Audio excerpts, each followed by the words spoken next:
planning? And why does she need the gnosies? Soon, we'll have our answers. Guess this'll be the end of your journey that your sister mentioned. What is she expecting you to find there? Snezhnaya still feels like a long way away. Hopefully, there'll be plenty of time to relax, eat some good food, and have fun before we arrive. Oh, but whenever Paimon gets thinking about how our destination is right around the corner, all these questions come flooding into Paimon's head. It makes her so nervous. Yeah. Anyway, enough about all that. We can't start the final leg of our journey with that kind of mindset. Just think. We've fought dragons and sea monsters, defeated creations of the gods, faced prophecies of doom and the threat of the abyss. Heck, we've even been to the moon! With all that experience under our belts, how can we be any more prepared? Sure thing! Now, stick close to Paimon, the best guide you could ever ask for, and let's charge straight for the finish line! Off we go! What about me? Do I get a call out? Whoa! Columbina? You kind of snuck up on us there.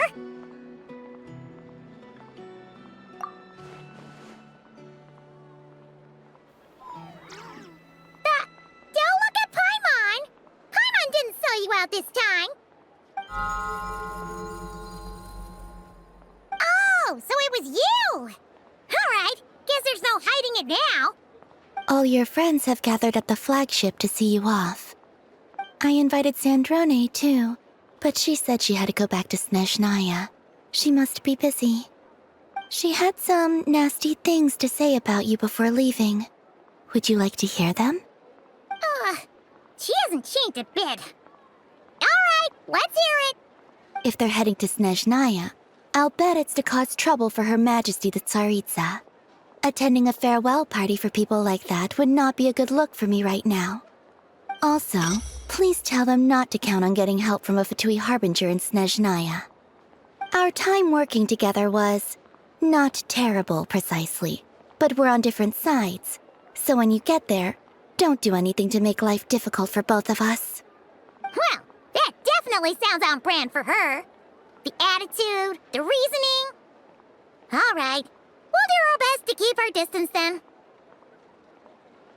No, you've misunderstood. I think she means that she'd like you to go see her. As long as you don't make things difficult for both of you, you'll be fine. Huh. You really have to read between the lines with Sandrone. Go on, get to the flagship. Everyone should be there by now. I told Lauma that you once treated me to a truly unforgettable meal. Today, I want to return the favor. It's my gift to you. It's definitely nice to be treated, but hopefully by this point, you know that you don't owe us any favors. The moon of Nodcry will always give you a warm welcome.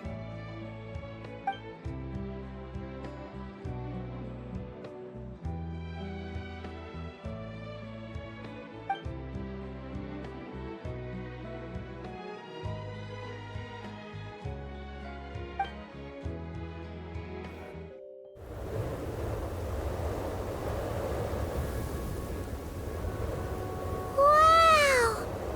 Pure white as far as the eye can see! It's so pretty!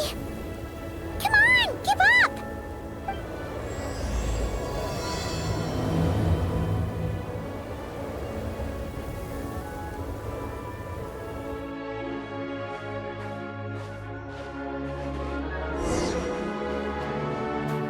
Look! They look similar to the ones in Nodcry! You know, just minus the effects of Kuvaki. That's a sure sign that we're officially in Snezhnaya now. There's gotta be a treasure chest around here somewhere. No adventure is complete without a chest or two. Ah!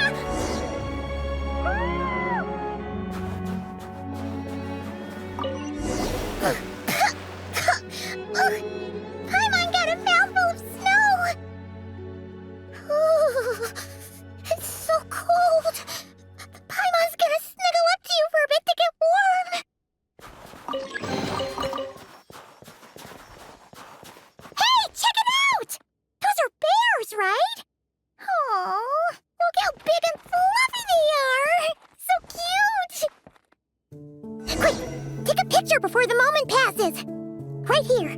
If we get any closer, we might scare them away. Let's see how your camera skills are these days. Whoa, wait a sec. Paimon sees something. Come on, quick! It looks like a train carriage!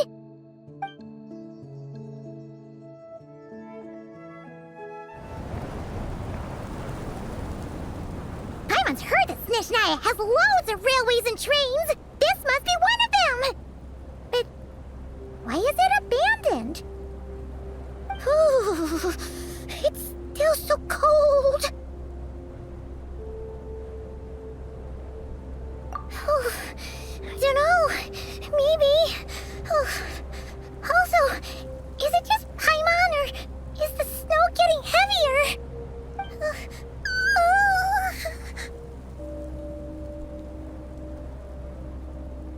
Yeah. So it can't just be because of the cold. It's hard to describe, but Paimon feels so weird. She's never felt like this before. Everything feels heavy. Getting kind of dizzy, too. Oh, no need. Paimon's just feeling a little low on energy. That's all. It's nothing serious. Not worth ruining our travel plans over. Yep, sure thing. Snezhnaya, here we come!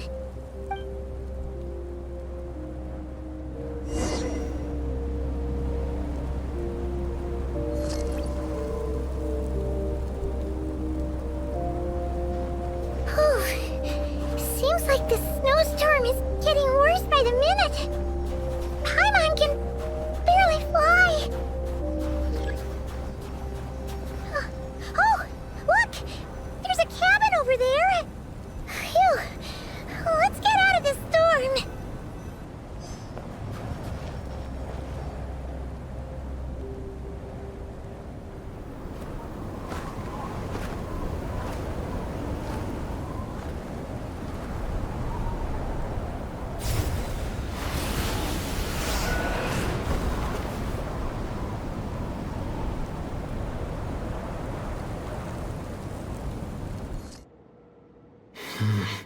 What is this place?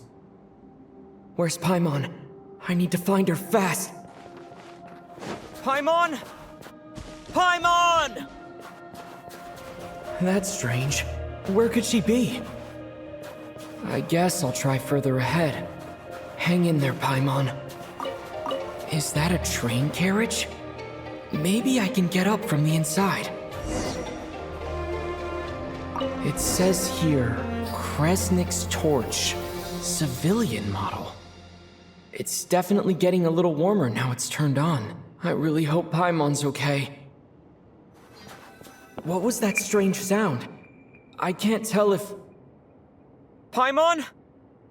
Paimon, is that you?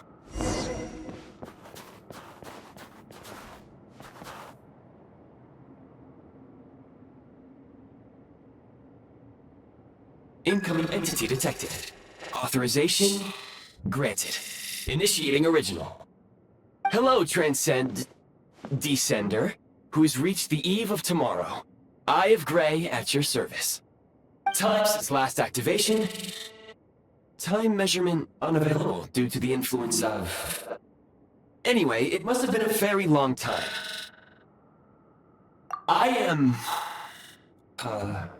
I was born to fulfill a mission.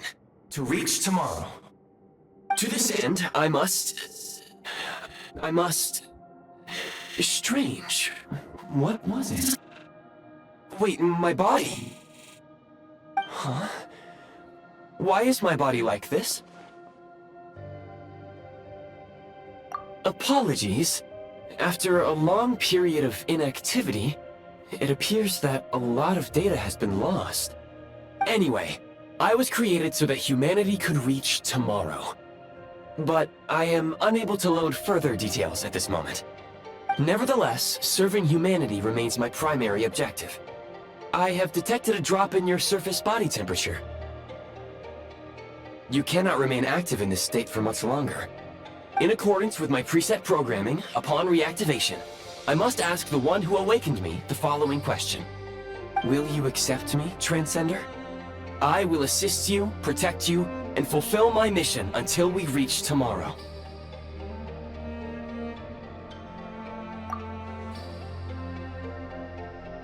I understand your position. However, given your current physical condition, I must suggest that you reconsider. Before I was activated, you called out a name. Presumably that of your missing companion? If you agree to accept me, after helping you get out of here, I will search for said companion and pinpoint their location. To answer your question, yes.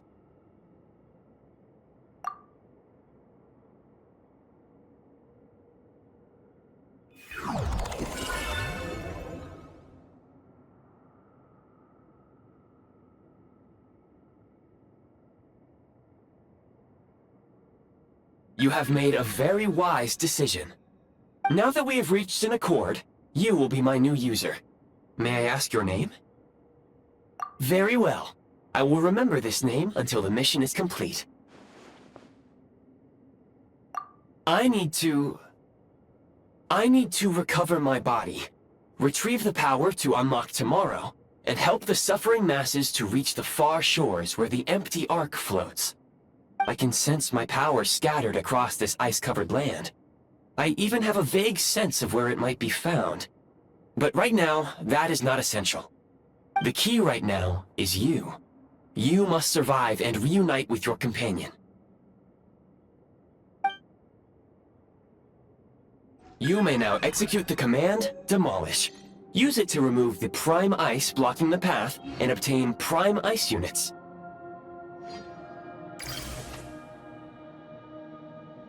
Prime Ice unit count has been updated. You may now execute the command, Build. Use it to create a Prime Ice construct to prop up the door.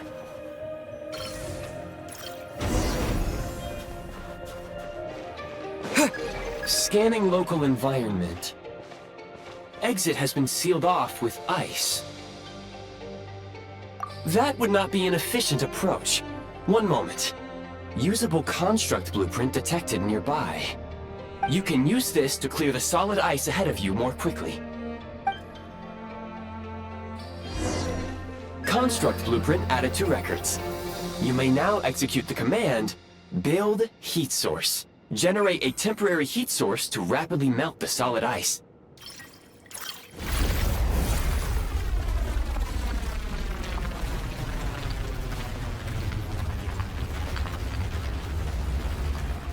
My scan indicates the path is straight ahead. I recommend we proceed.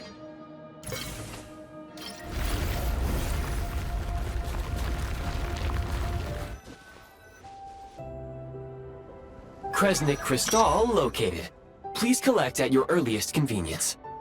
The recent construct you built provides highly efficient heating by utilizing the unique properties of Kresnik Crystal. Unfortunately, Prime Ice constructs have a very short lifespan and cannot be stabilized during the development period. Hence, the authorization to use Kresnik Crystal was granted.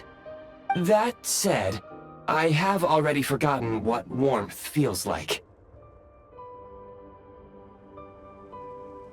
Yes, perhaps then we can warm ourselves by the fireside together.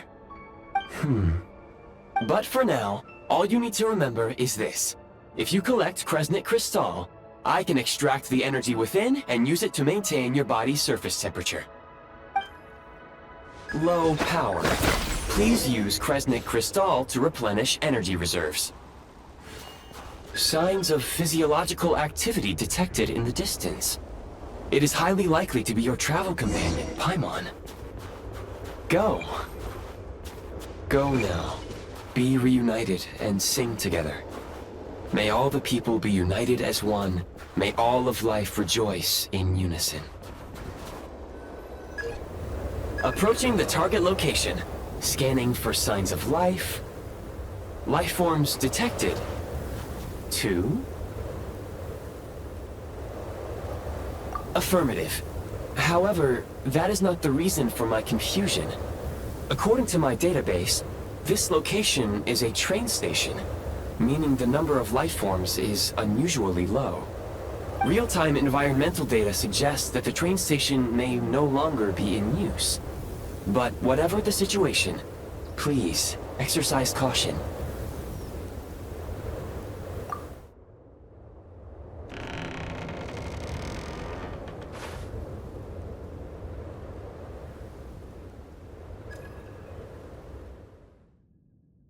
Paimon!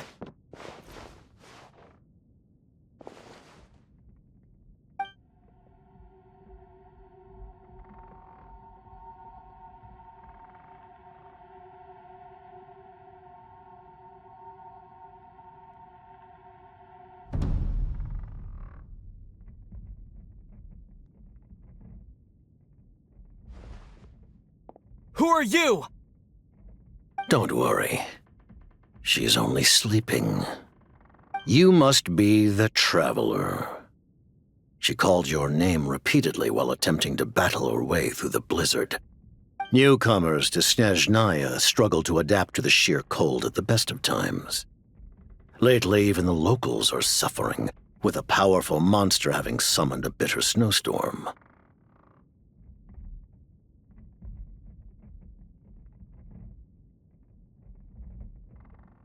You two must be very important to one another. You should take more care not to get separated. Your eyes. Are you Conrian? There are indeed some Conrians left in this world who survived the cataclysm. But I doubt that is news to you. It would be unwise to interrogate my identity here. Focus your attention on your travel companion instead. We will meet again very soon.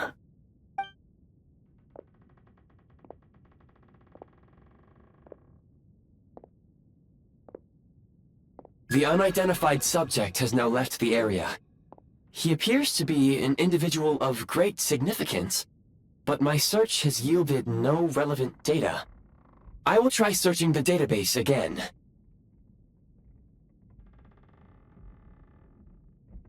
Against the odds, your companion is safe and sound. The other person even left a blanket for her.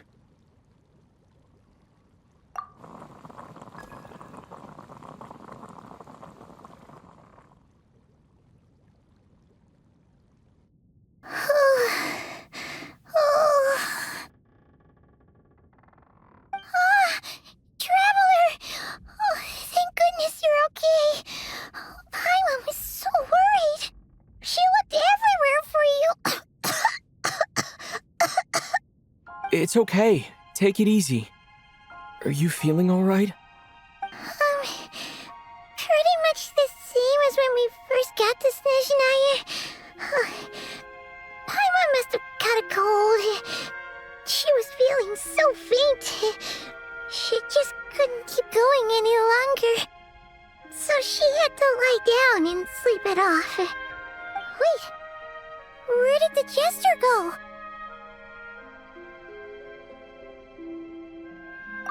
Yep, the director of the Fatui. The Jester Piero. So, you met him? The Jester must know everything about the Tsaritsa's plans. But there's no way he'd tell me just like that. We might well have ended up clashing. Well, he was right about one thing. Right now, the most important thing for me is to take care of Paimon while she's unwell. He had no intention of explaining his motives, and he left in something of a hurry. Hey! What the? Who is that?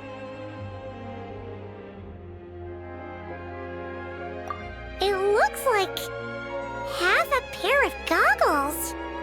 How amazing! A self-aware, talking pair of goggles. Snezhnaya was once the land of the Fae. There are many ancient creations here that I'm sure would broaden your mind further still. Mind you, my database is also expanding as we speak. You must be a rare creature yourself. Oh, wow! Well, thank you so much. You've earned yourself some of Paimon's favorite candy. Oh, but by the looks of it, you probably can't eat that, can you? Goodwill detected. Instead of candy, perhaps I can suggest my preferred strategy. Please clean me regularly to keep me operating at peak efficiency. Oh, that makes sense. Every pair of goggles needs wiping clean once in a while. Sure thing, mister. Anyway, back to the jester for a second. Paimon's still confused about something. When he first showed up, he already knew Paimon's name. And he acted like he expected Paimon to know who he was, too. Paimon could tell that he was Conrian from his eyes. And he definitely seemed like someone pretty important. But beyond that, Paimon didn't know anything about him. It was only later, after he rescued Paimon from the snow, that he properly introduced himself. That's the only reason Paimon knows he was the jester. Oh, seems unlikely. He ran into the snow following the sound of Paimon's voice, with a really anxious expression on his face.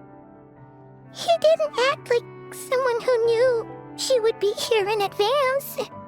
And after bringing Paimon here, he just stared out at the snow. He didn't do anything to Paimon at all. In fact, he barely said anything. Wouldn't even answer any of Paimon's questions either. Paimon didn't feel unsafe around him, and he didn't seem to have any ulterior motives. For all we know, he might have just ignored Paimon's questions so she'd give up and go to sleep. Please allow me to interrupt. Fatui and director are unfamiliar terms. May I ask for clarification? Wait, you've seriously never heard of the Fatui? Oh, they're like the Tsaritsa's inner circle. Really powerful people. And the director is their boss. Understood. Since they hold elite positions and serve their god directly, it stands to reason that they would conduct themselves with due decorum. I am inclined to agree with your assessment, Miss Paimon. I did not detect any ill will from the gentleman in question.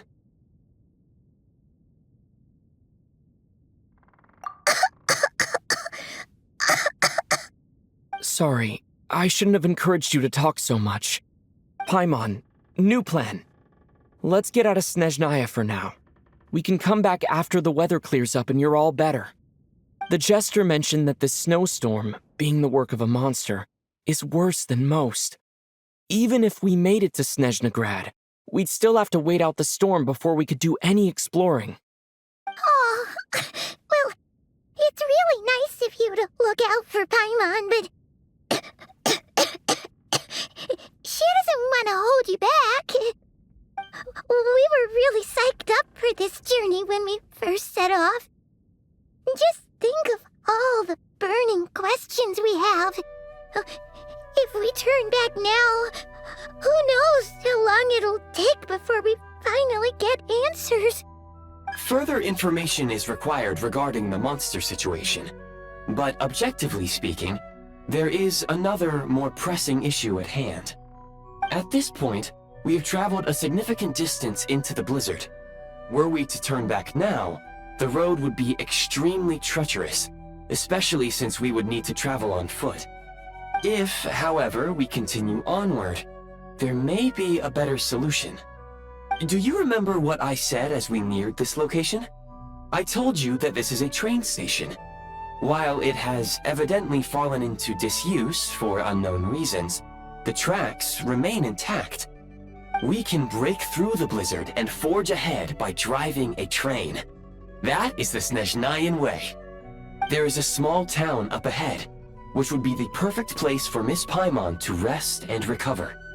Paimon thinks Goggles here makes a great point. Let's do that!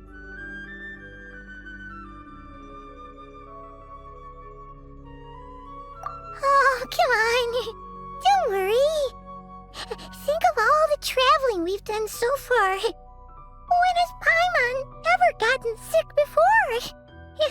Practically never. 'Cause she's in great shape.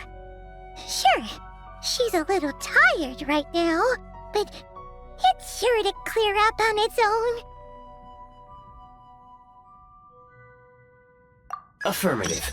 Should you ever need my assistance during your future adventures, please call for the Eye of Grey whenever you wish. Otherwise, I will remain silent to avoid causing any unnecessary distraction. Now, please follow me to the train tracks.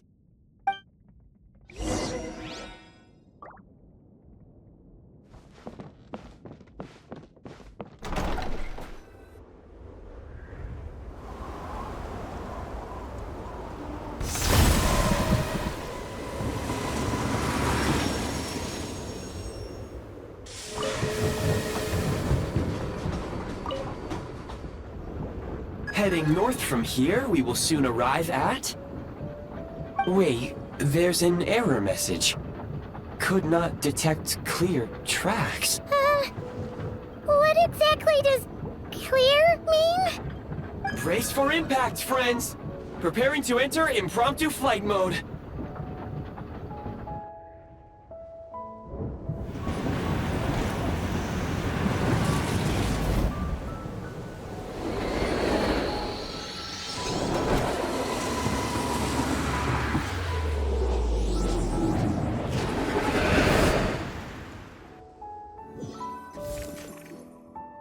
How strange. Not only was the station's status different from my records, but even the railroads and the terrain itself have changed substantially. Yeah. Thanks to your quick reflexes. My sincere apologies for putting you in danger. I'm afraid I'm as confused by all this as you are. Agreed. This is likely a consequence of outdated railroad data. The discrepancies between the old data and present reality are far greater than I anticipated. Fortunately, our crash landing has at least brought us much closer to the town. According to the data, anyway. Your data had better be right this time. I can assure you, it certainly is. Please look this way, and you will see a Kresnik's torch. It seems our ill-fated train ride was a blessing in disguise. We have taken the shortest possible route. Rest assured that I will take user preferences into account next time I plan a route. Next time, I will get it right.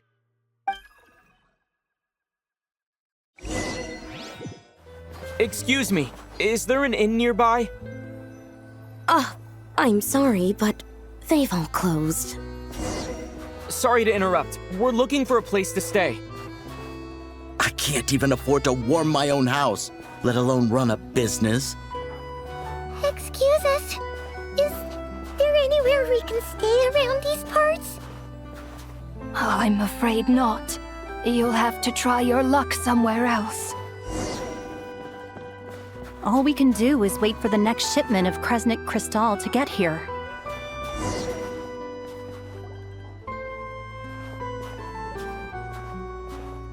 Hi there. Do you know if there are any inns still taking guests in this town?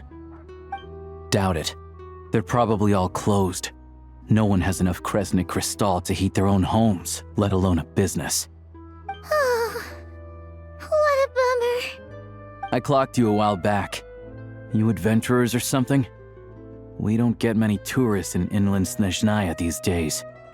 Why is that? Because of the snowstorm? In part, but the bigger reason's Project Stuzha. Since it's Her Majesty's will, we have to put up with it whether we like it or not. Oh, sorry. I assumed it was common knowledge by now. Basically, the Tsaritsa is planning something big. Something that requires an enormous amount of energy. Even if they used all the surplus Kresnik Crystal in Snezhnaya, it still wouldn't be enough to meet demand. So, the Vetja passed a resolution requiring all factories and households to reduce their energy consumption. The policy has thus been charmingly named Project Stuzha, meaning bitter cold. Bitter cold? So, like, it's gonna be a cold winter, folks? You're all gonna have to find a way to get through it? That kind of idea? Pretty much. When you're broke, you scrimp and save. When it's cold, you huddle together for warmth. There's always a way to stretch things out to make ends meet. Trouble is, if you stretch someone out like an elastic band for too long, who knows if they can ever bounce back. You know what? Come with me and see for yourself.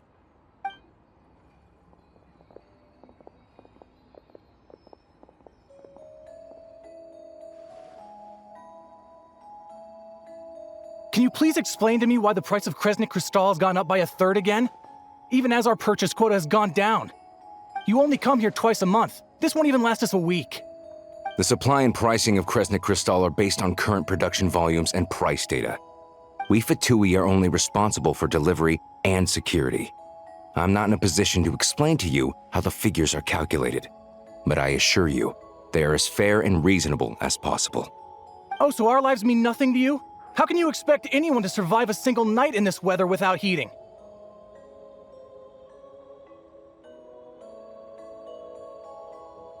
Since you insist on making me repeat myself every single visit, I will remind you again. There is no monopoly on the trade of Kresnik Crystal. You are free to purchase the shortfall from elsewhere on the market. What market? Nobody else is selling! And when they do, they charge 8 times the normal rate! It's robbery is what it is! Which is why the Snezhnagrad Veche passed a resolution to support border communities, without which you wouldn't even be able to buy crystal from us to begin with. So if you're here just to argue, move aside and let the next person in line come forward. Everyone's feeling the cold here. You... All right, everyone, let's calm down for a second. A few words, if I may. We're all subjects of Her Majesty the Tsaritsa, and I'm sure every one of us is dedicated to her great cause. We all know how cold it is. And the more it snows, the harder life gets. Everyone's struggling already. Let's not make things even more difficult for each other. But Liaison Shishkin, there's clearly something wrong with this quota. I have a family in Marepasak who tell me they can buy at least double our crystal allotment. Oh, believe you me, I had the same reaction when I first saw the numbers. Couldn't believe what I was reading. I even wrote a letter to confirm the true figures, but I'm afraid the quota really is as low as you've been advised. Still, you must understand that calculating these energy quotas is a complicated balancing act. They have to factor in population, town size, industrial application. Our top priority must be to keep the largest Kresnik's torch burning continuously. Only then can we sell the remaining crystal for household use, and in doing so, we must make sure that everyone is treated fairly. As our Fatui comrades said, they are only responsible for delivering the goods. They need to keep accurate records, and they do not have any authority to modify the rates or quotas. That's right. Our duty is to do things by the book. Tell you what, listen. I know how anxious and upset everyone is. As a matter of fact, I was just discussing it with the mayor. What we can do is open the lower combustion chamber of the Kresnik's torch to the public. You can come to me directly to register, and I will allocate time slots accordingly. I can't guarantee there'll be ample energy for household use. We can at least make sure you'll be able to boil water and cook food each day. Let's hang in there and make this work together, all right? Fine. I don't see any alternative. So, this is Project Stuzha in action, huh? Oh, no wonder nothing's open for business. People are barely getting by.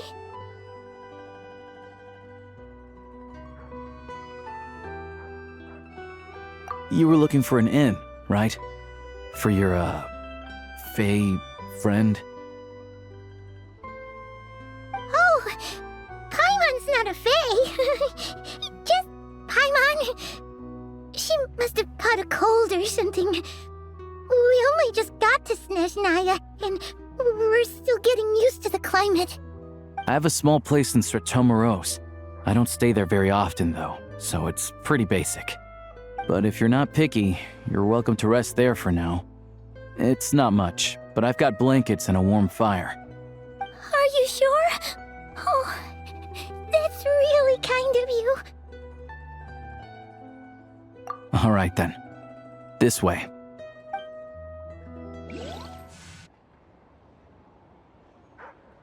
Oh, so cozy and warm. Paimon's getting nice and toasty. Oh, wait. Paimon only introduced herself so far, didn't she? This is Paimon's best friend, the Traveler. Good to meet you. I'm Alosha. Most travelers find the Snezhnayan climate to be a shock to the system at first. But as long as you keep yourself warm, you should be fine. Still, you should keep an eye on your condition. When people are too quick to dismiss a cold, it can easily end up turning into something more serious. Don't say that. Paimon's too young for chronic health issues. They aren't in town right now, and they won't be back anytime soon. The train station has been closed ever since these power shortages began. I do a lot of hunting, so I spend most of my time exposed to the elements. But even the animals wouldn't survive long in a storm like this, let alone a hunter. Nothing to do but sit tight in town until the weather improves.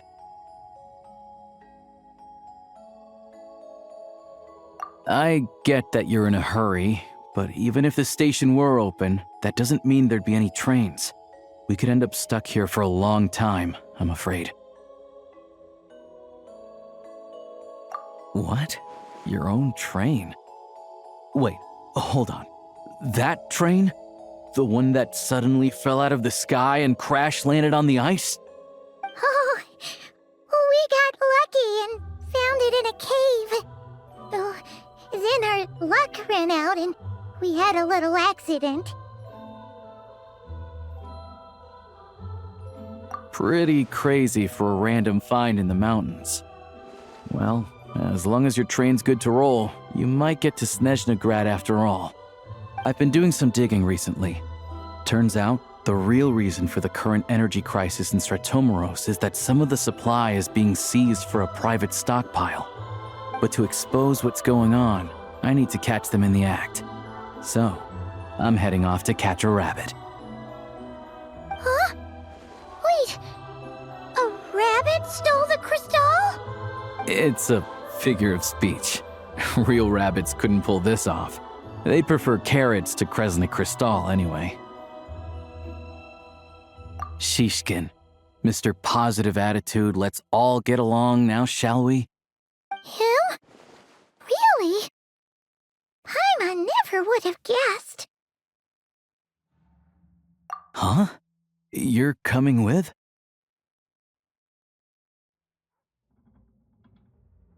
Huh. Oh, okay then. Just give Paimon a second to get ready. Alright. Guess there's no point pushing myself. Paimon will stay here and hold the fort then. Be careful, you two. Oh yeah, there's one more introduction to do. Tagarin, get in here. Oh, a doggy.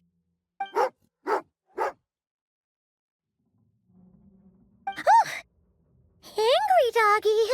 Oh, Tagarin doesn't like being petted then. He likes to think he's above that kind of thing. He's my hunting partner, so he'll be joining us when we head out. Carrots aside, we'll need to stay completely undetected. We can't risk spooking our rabbit, or there's no telling which burrow he'll scurry back into. First, we need to find a way into the train station and see if we can find any real freight data. Shishkin's figures can't be trusted. Then, we get to Garin to catch a scent and find out which way the crystal went. What are you eating? Oh, check it out! When you're all out of carrots, try jerky!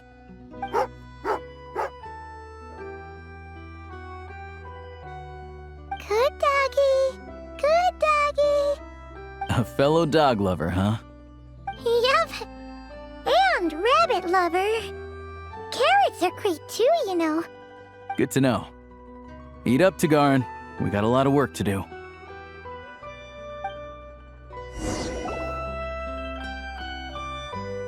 Paimon's just gonna stay here and get some good rest. You guys, be careful out there.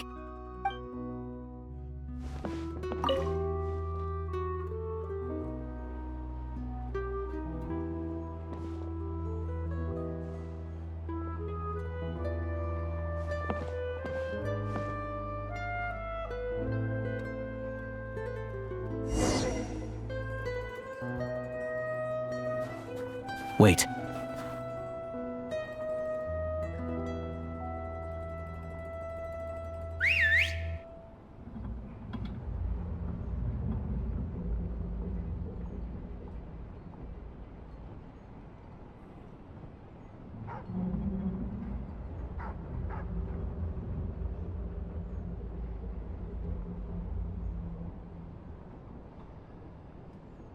Nice work, Tagarin. Come on. We'll go around. This way. We'll enter from the upper floor.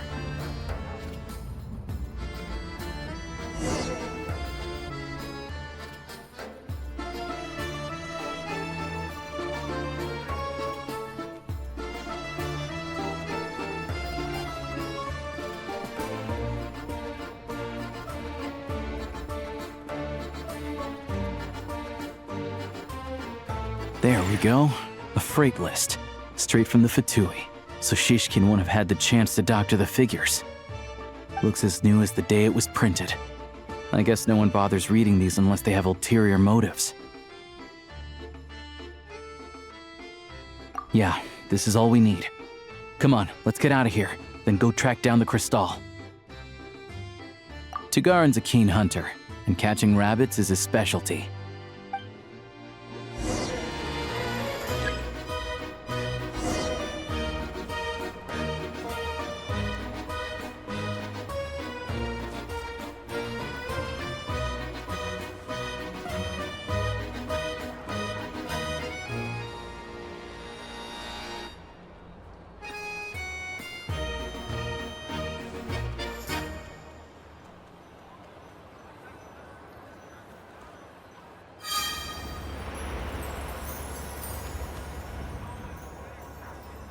But if he picks up the scent of crystal somewhere and there's no stove around, that's how we know something's up.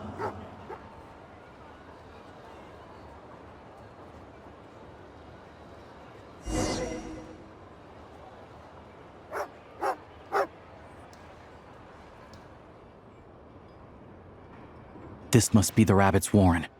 Good job, boy. Sure enough, there's a tunnel. You stay here and keep watch. I'm gonna take a look inside.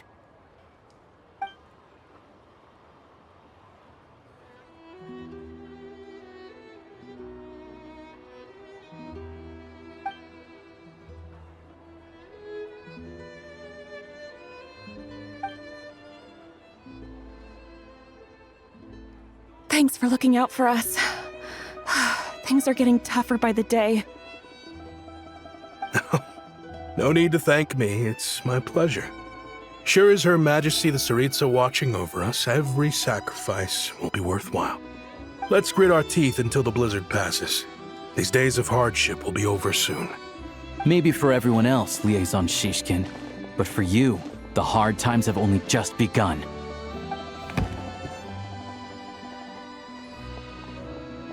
Huh? Who are you? What's the matter?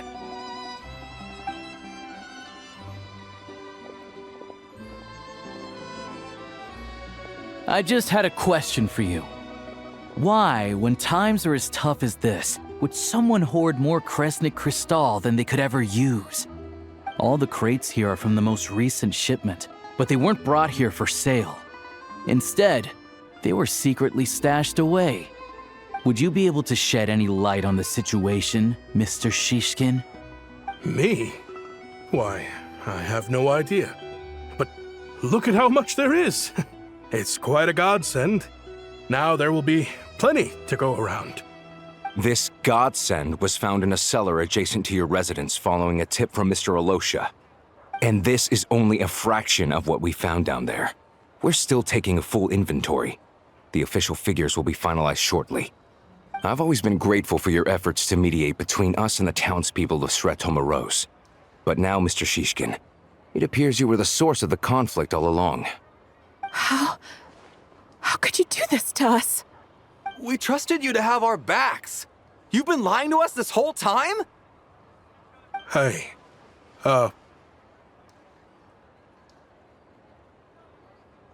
I owe you all an apology. I'm sorry. I'm so very sorry. This isn't who I am. Please believe me, this was a one-time mistake that I will never repeat. We all know how difficult life has been since Project Stuzha came into force. Energy is an increasingly scarce resource. People everywhere are getting desperate. But some places have been hit harder than others. I grew up in Alatir, a small village with no train station. Deliveries of Kresnik Crystal have ceased there entirely. If nothing is done, they're all going to freeze to death. You know as well as I do how downright impossible it is to buy Crystal these days. The thought of my poor mother and father, with no one to help them, I felt so afraid. I watched as energy grew scarcer by the week, all the while knowing that their lives were at risk. Then one day, I looked at the Crystal shipment in front of me, and a terrible, selfish thought entered my mind. Looks like I'm just not cut out to be a criminal. I'm so sorry. Once the Fatui have finished their count, you'll see that the numbers match their waybill.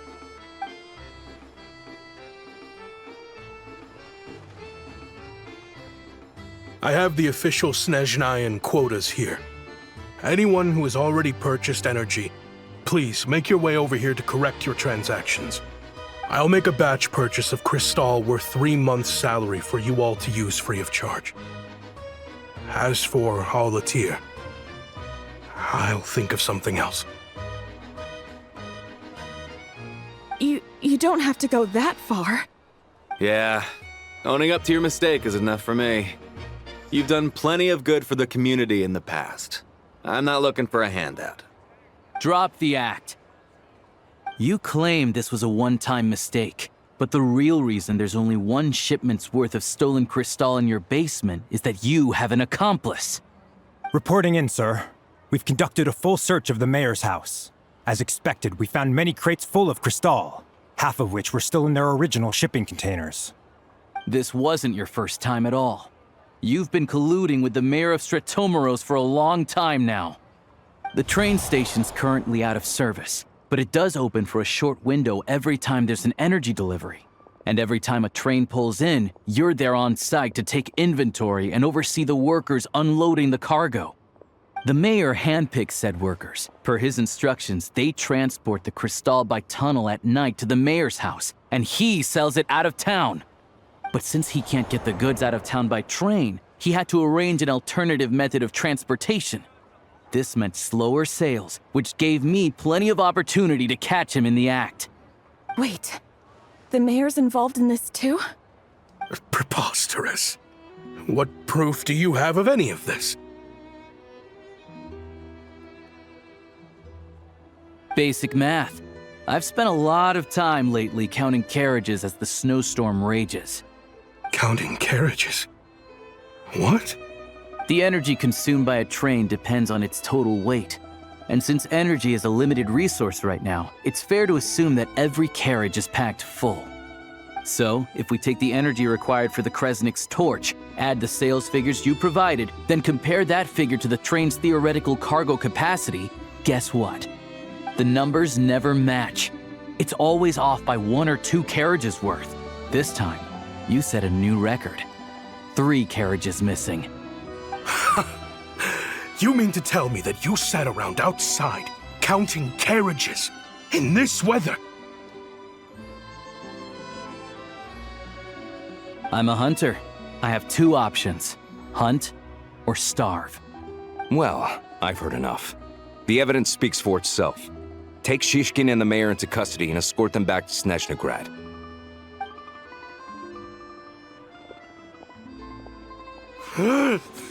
You cocky little brat! Ruining my business! Just you wait.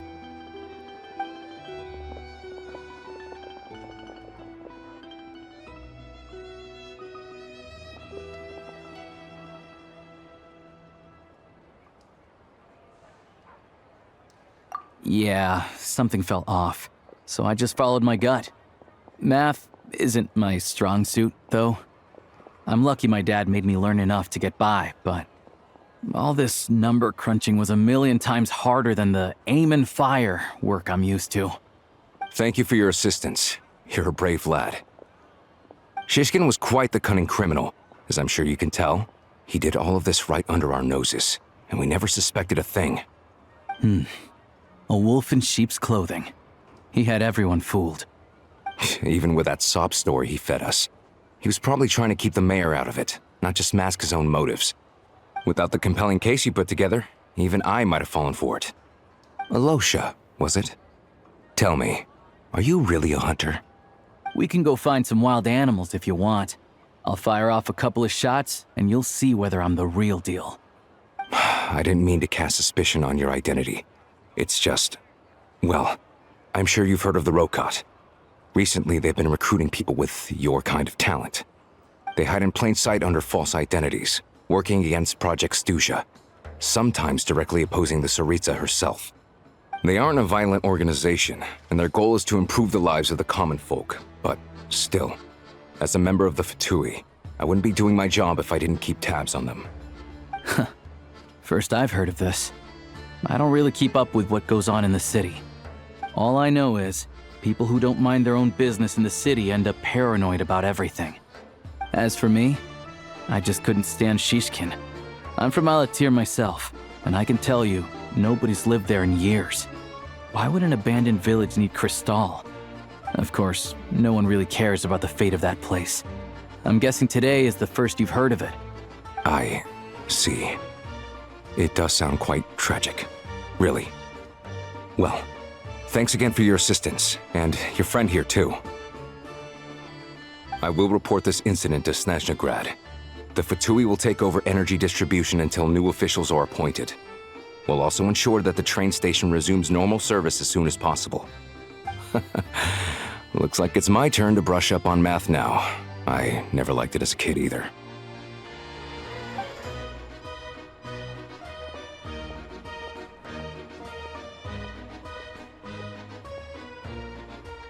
Don't mention it. Isn't the soldier overseeing the delivery supposed to verify the quantity of the goods? Was he just careless? Or was he being paid off too? Who knows? Excuse me. I'll take a share of Kresnik Crystal too. Thanks. I need to take a detour before we head back. There's someone I have to deliver this crystal to.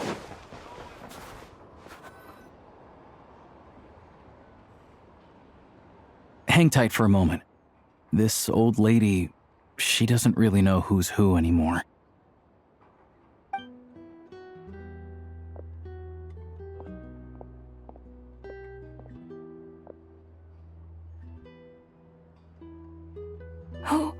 Oh, grandson.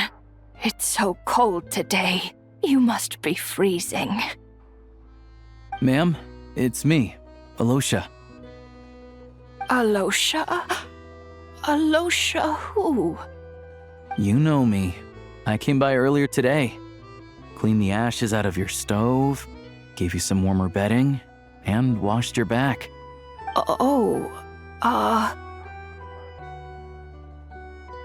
I'm sorry, I don't remember. Now, how often do I get to see my grandson? Come on, take a seat and relax while I fix you something to eat. It's okay. You just rest. I'm fine. Oh, you. It's nice to come and visit your old granny once in a while, isn't it? Sretomoros, a good town. All sorts of things to do and people to meet.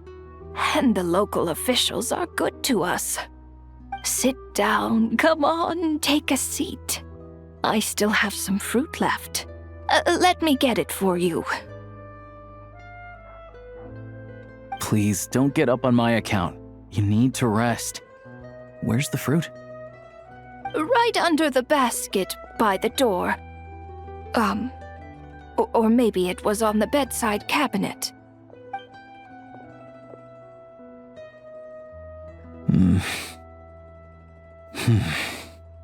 Well, grandson dear, do you like it?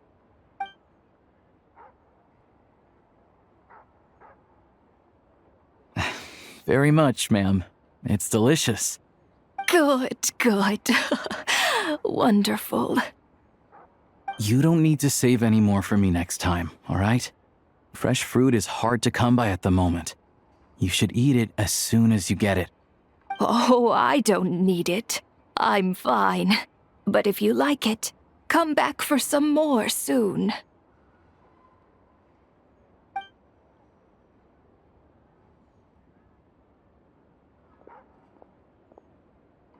Some kind soul must have given these to her. But she always saves the nicer things for special occasions. I met her at the market back before her health began declining. She was a lovely old lady. We're from the same hometown. Not many people have heard of Alatir.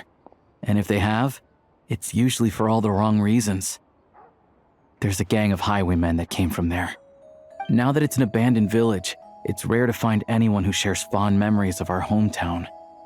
So after we got talking and realized we were from the same place, we decided to keep in touch by letter.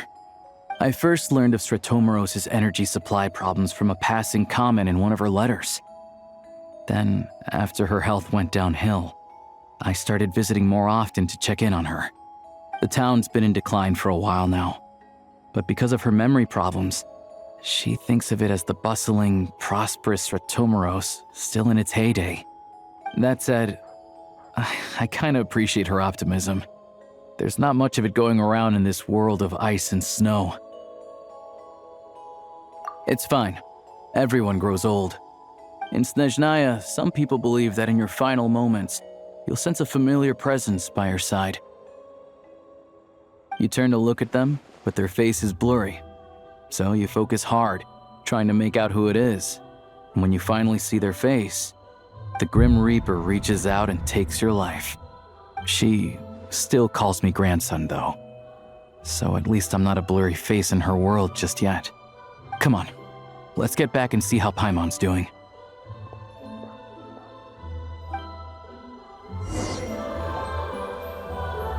Paimon, we're back. Are you feeling any better? Yep. Paimon's not cold anymore, but she's still a little dizzy. Flying probably isn't a good idea right now. Paimon might lose her balance. But Paimon's sure she'll be fine. It's probably just from getting hit on the head by that pile of snow when we first arrived in Snezhnaya. Her complexion's looking much better. Let's keep an eye on her. Sure, but enough about that. How did everything go on your end? Are you all set? Did you have any trouble? I'll explain. It's a bit of a long story.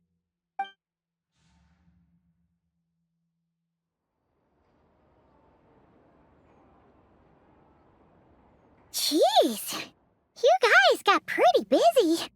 Sounds like the liaison officer and the mayor were running quite an operation. Good riddance to both of them. It's a good thing you managed to catch them.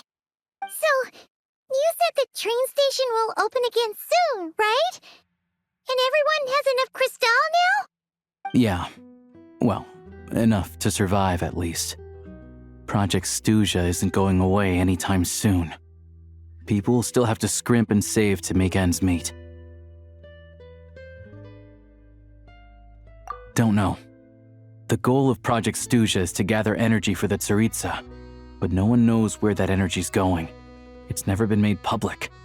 The thing is, we were told that the project would only last for 6 months, but time and time again, they keep extending it. Extending it? Does that mean the Tsaritsa's plan isn't going very smoothly?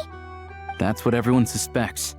In principle, any proposed extension needs to pass by majority vote in the Snezhnaya Veche. But even though opposition has been growing, any detractors end up caving into political pressure from the rooster, Pulcinella. He's the chair of the Snezhnaya Veche and a key figure in the voting process. He has the backing of many powerful and influential people. How come the Fatui are picking on ordinary people even here in Snezhnaya? I don't see it like that. Fundamentally, the Fatui will always think and act in the Tsaritsa's interests. But that doesn't mean they don't care about the plight of the common folk. The only reason Sir Tomro still receives crystal shipments is because of a relief proposal put forward by the rooster himself. Then there's the Fatui soldiers providing support in every corner of the nation. Even the Northland Bank provided some mora for disaster relief, and they're as conservative and indifferent as they come. It's just that the rich and powerful in their fancy palaces live in a completely different world from us. There's always going to be some conflict when those worlds collide. Yeah, well, even though we all believe in Her Majesty the Tsaritsa, there are still many differences of opinion on how best to tackle the big issues of the day. Regular folk don't have an easy way of getting their voices heard in Snezhnaya, while the rich and powerful are either unwilling or afraid to speak out for all sorts of complicated reasons. The Rokad provides the disaffected with false identities and an outlet to vent their frustrations. Of course, an organization like that exists in a gray area. The moment the Veche think they've crossed a line, there's sure to be a crackdown. But so far, they've been doing their best to help the common folk. Like us, don't you mean? You didn't hesitate to join in. You're not new to this, I can tell. That's because we're adventurers. It's our job to help people out with commissions and get to the bottom of things. Sounds like we're going to get along. So, what's your business in Snezhnaya? Aside from taking your friend to see a doctor, of course. I want to meet the Tsaritsa. It's complicated. I've had run-ins with many of the Harbingers along the way, and I really need to know what the Tsaritsa is up to. Her ultimate goal? What the Gnosis mean in all of this? Since I've made it this far in my journey, I have to find the truth, whatever it takes. Wait, so... no way. Are you who I think you are? Sounds like you've heard of us then. We're getting more famous by the day. I didn't realize I was in the company of giants. Honestly, we're all as curious as you are about what the Tsaritsa's planning, and why it has to involve us freezing to death in the snow. But getting in the same room as her won't be easy. The common folk aren't permitted to meet her at the best of times, and right now, she's probably not even in Snezhnaya. Word is, she's heading east on a campaign to slay a monster. Yeah, so you've heard of it. A wild, unpredictable monster with the power to summon snowstorms. It also absorbs everything around it into its body, so it's growing constantly. Now, it's so big that the Tsaritsa has deemed it the #1 threat. Luckily, as it grew, it became increasingly less mobile, so it doesn't pose an immediate threat to this town or to Snezhnaya. I'm sure the Tsaritsa and her personal guard, the Druzhna, won't have any trouble defeating the creature between them. It's just a question of how long it'll take. Suffice to say, you won't be seeing her anytime soon. You'll have to wait until she gets back. Fair. Well, the Fatui will be taking over management of the train station for the time being. Things should be up and running by tomorrow. Once it's open, we can see about getting your train towed to the station. Whoa! That's gotta take a lot of manpower. Are you sure we can talk them into it? The Fatui aren't exactly spotless in this whole mess. Plus, we helped them out. Should be easy enough to negotiate. As far as I know, all the paperwork is dealt with upon manufacture. I've never seen anyone check it, so I wouldn't worry. Having a train makes everything much easier.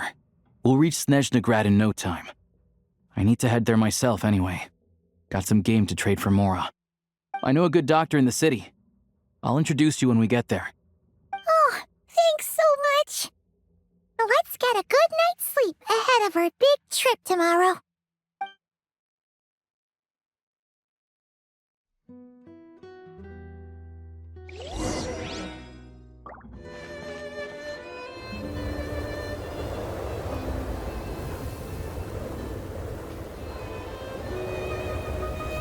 Drive carefully, all right? You don't want to end up in this situation again. Also, I don't think I've seen a train like this before. Is it a new model or something? Not a fan of small talk, are you? Anyway, take this. It's an up-to-date map of the Snezhnayan rail network. All the track switching is automated, so as long as the train's moving, you don't need to worry about collisions or anything. We'll leave you to examine the train's conditions yourselves. Fingers crossed nothing's broken. I doubt Sratomaros has any engineers with experience working on this model. Shouldn't be a problem. Thanks for everything. All right then. Have a safe journey. And make sure to check everything's working before you set off.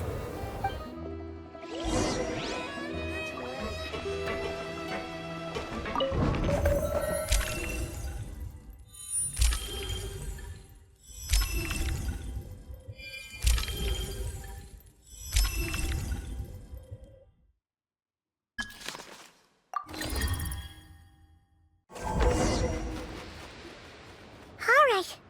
Looks like our destination settings have been applied. Let's give this thing a final once-over and then head out. Goggles, your time to shine! Affirmative. Running vehicle diagnostics. What's this?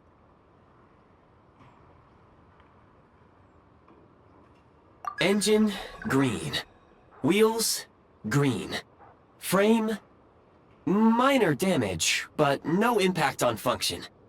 Diagnostics complete. All systems nominal. Neat! Huh. Paimon still can't get over the fact that you just found this tech lying around in a random cave. I've lived in Snezhnaya my whole life, and I've never heard of an interactive, talking train autopilot. Strictly speaking, I wasn't designed purely to drive trains, though I doubt you have any interest in navigating the practically unreadable operator's manual yourself. All configurations are complete. Should you require any further assistance, please call for the Eye of Grey. Away we go! Ooh, nope. Paimon's gonna find a warmer seat.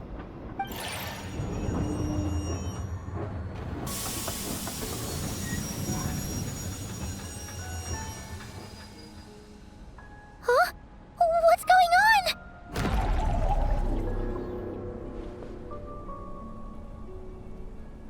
Oh no.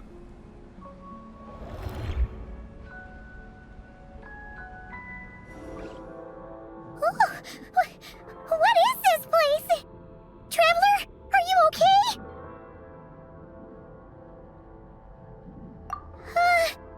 Paimon's still airborne, but it feels like swimming through thick, gloopy water. It's horrible. Just our luck. Of all the things that could have gone wrong. Halosha, you're Snezhnayan, right? Any idea what the heck this place is? It's called the Shadow Realm, a place where no wind blows, no light shines, and no elemental energy flows. Even time itself doesn't exist here. It's a world where everything seems to come to a standstill. I've only seen it a few times before, and this is my first time inside. It's a dangerous place. Most people who get sucked into the Shadow Realm are never seen again. And the few who do make it back, they're never quite the same. Huh? Then what the heck do we do now? Oh, maybe Goggles knows something. Goggles? Great! Now we're done for! Hold it together. Let's not get ahead of ourselves. I heard a story once about the world of shadows. If it's true, there's a way to escape. We just need to find the exit. Come on, let's explore.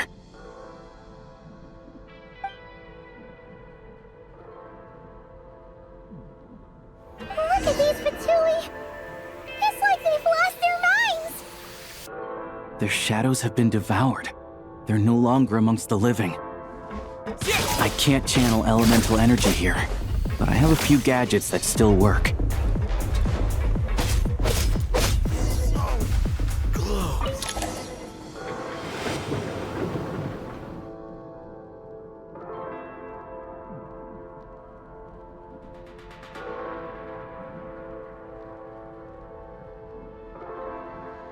Wait! What's that blue thing? Is that... Goggles? Guess we'd better find a way over.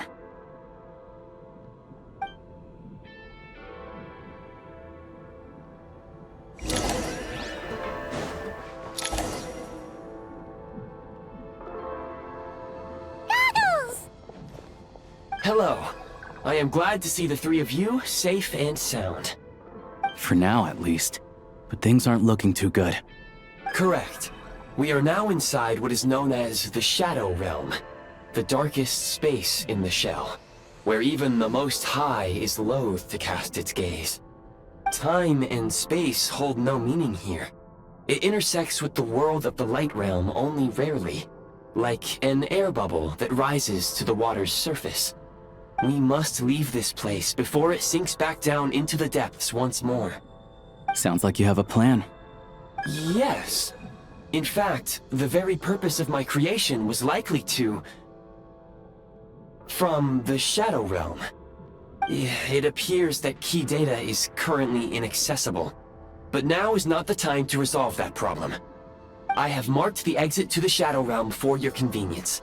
In addition, I have prepared some equipment to aid you as you traverse the Shadow Realm, Traveler. It may well be one of my core functions. Scan complete. Construction in progress. Activation code? We once peered into the past from the ruins of the shadows. This is what remains of the Golden City, Hyperborea.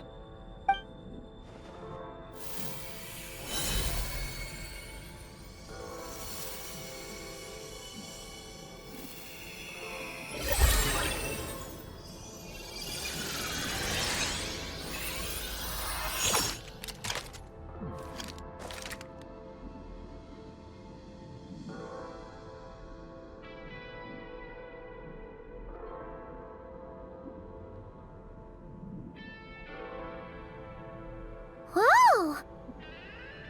Now go. Arm yourselves with weapons of the spirit. Bring down the walls of the stronghold, and extinguish the flaming arrows of the wicked. Is this a gun? In the Shadow Realm, where humans cannot channel the elements, there once was one who, after much research and many attempts, found this to be the most effective means of attack. Let's go. We don't have much time.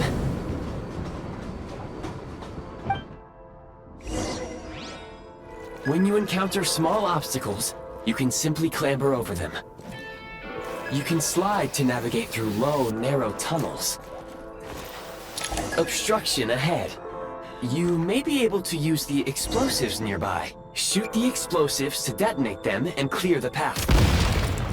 Since elemental energy is unavailable in the Shadow Realm, ammunition is an important resource. You can replenish your ammunition at various supply points. For long-range targets, try using the scope to line up your shot. Many hostile units approaching. I suggest a new strategy. Take cover, and pick them off one by one. Close it!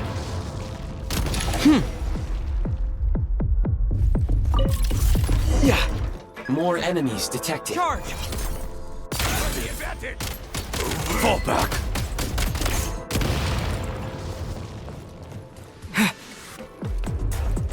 Aim at the freeze mark and pull the trigger to move using the rope. Some supply points can restore a small amount of stamina. Press on. You should be able to use the prime ice construct left here to cover long distances.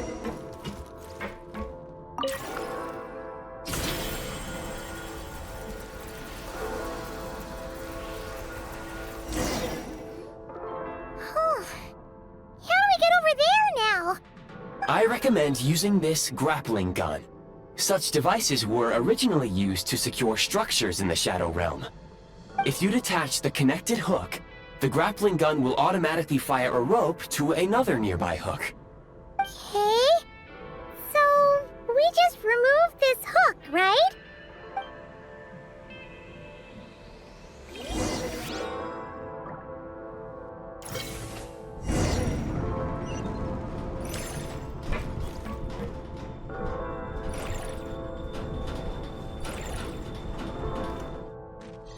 Demolition time!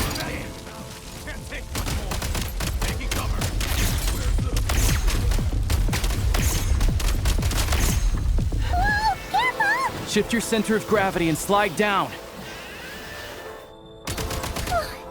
How much longer is this gonna take? The exit is right ahead. We are very close now. However... It's like they're trying to keep us trapped here. That platform and the carriages are swarming with undead Fatui.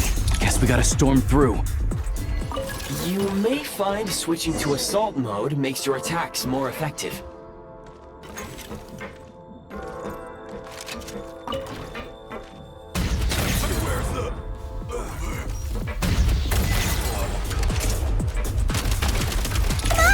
We're almost there! Huh? Why is everything shaking so much? Looks like the Shadow Realm is about to sink back down into the depths. The exit is right here. You mean this weird bubble thing? Wait, how exactly do we... No time to think. We just gotta go for it.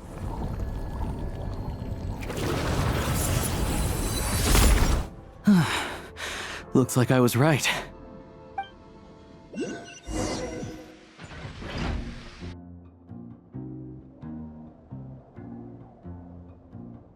I can't believe the Shadow Realm manifested right on the railroad tracks. It's almost unheard of. Lucky we made it out. All thanks to you and that awesome gun. Ah, so you have heard of the Golden City before? Yeah, it came up a whole bunch in Nokrai. You're a pretty neat surprise in that sense, aren't you, Goggles? We had no idea they left cool gadgets like you behind. Make no mistake, it was a team effort. For a first-time firearm user, your performance was quite outstanding, far beyond my expectations. As Alosha said, it is highly unusual for the Shadow Realm to manifest in a place like this, but we should still watch out for similar dangers ahead. Oh, let's hope not. If anything else goes wrong with this trip, Paimon's gonna have train trauma for life. The Shadow Realm can appear anywhere, not just on the railroad. I am simply advising that we take sensible precautions. Now, if you wish to further calibrate and upgrade your firearm, you may do so over there, provided you have the necessary components. Please take a moment to catch your breath while I repair the body of the train. Amongst other things, this will ensure Paimon is a little warmer while on board. Oh, thanks, Goggles. You're a trusty train conductor. Well, Maybe trusty isn't quite the right word, considering. Anyway, at least you get the job done. Yes, of course. And just like the Eye of Grey, I am sure it will be a great asset to you in your future adventures. If not the trustiest, then it will at least get the job done. Let's get some fresh air while the Eye of Grey fixes the train. Yeah, sure. Paimon wants to forget all about the Shadow Realm. It was so creepy in there. Stretching our legs might help take our mind off things.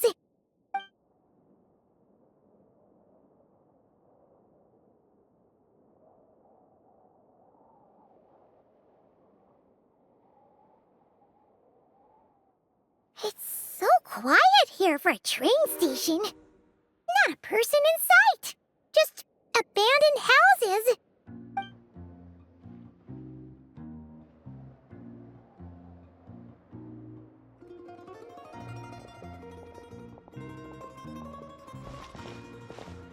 Huh? So much for repair? You've swapped our train out for a whole new model! My plan was to restore the train to its original appearance per my records as quickly as possible. Now that the repairs are complete, the train offers optimized performance and a significantly improved trendiness level. Huh. Didn't know trendiness was a parameter. According to my calculations, parameterization is the most effective way for the Eye of Grey to understand trendiness. Hyperborea, huh? I'm sure I've heard of that in a story somewhere. What an incredible little gadget you are.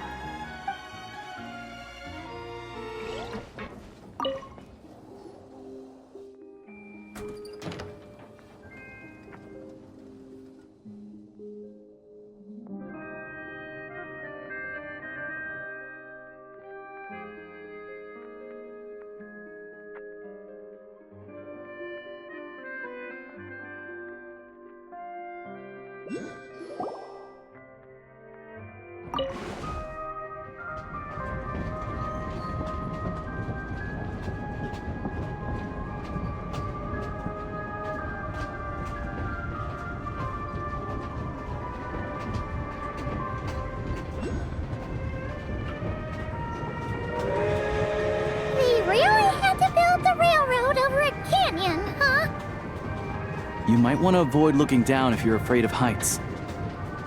No, it's not that. Paimon's just praying that we don't have yet another accident.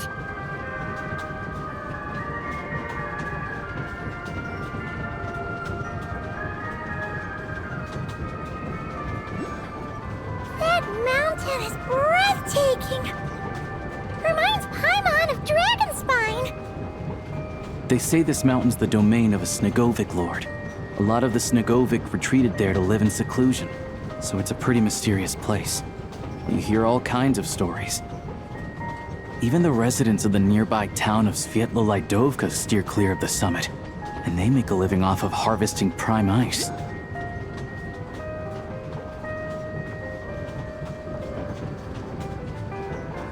Look, Snezhnagrad's just up ahead.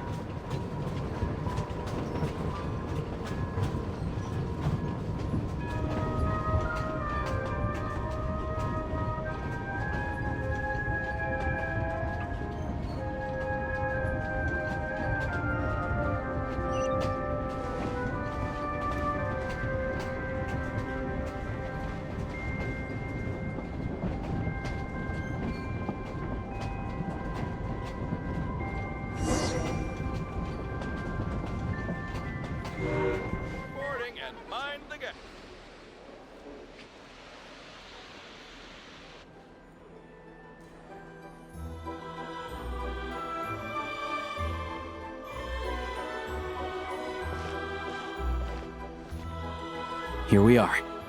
Welcome to Snezhnagrad train station, the biggest transport hub in the nation. Wow! It's so majestic! Just flying from one side to the other would probably leave Paimon out of breath! It's built for maximum efficiency, but yes, transferring trains here can be a little tiring. In the future, you can use this train station to travel anywhere you want in Snezhnaya.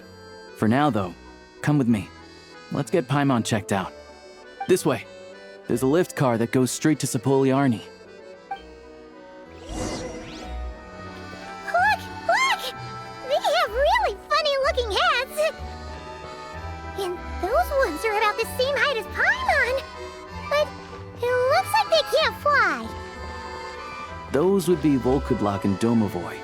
You'll also see the winged Vila and the snowborn Snegovic amongst others. No wonder! We'd heard that Snezhnaya used to be the realm of the Fae. Paimon can really see it now. To the left is the Market of Zolny. They sell everything there. You can often find some nifty little trinkets. To the right, you'll see the Korolyevsky Theater in the distance. Look at that! Incredible!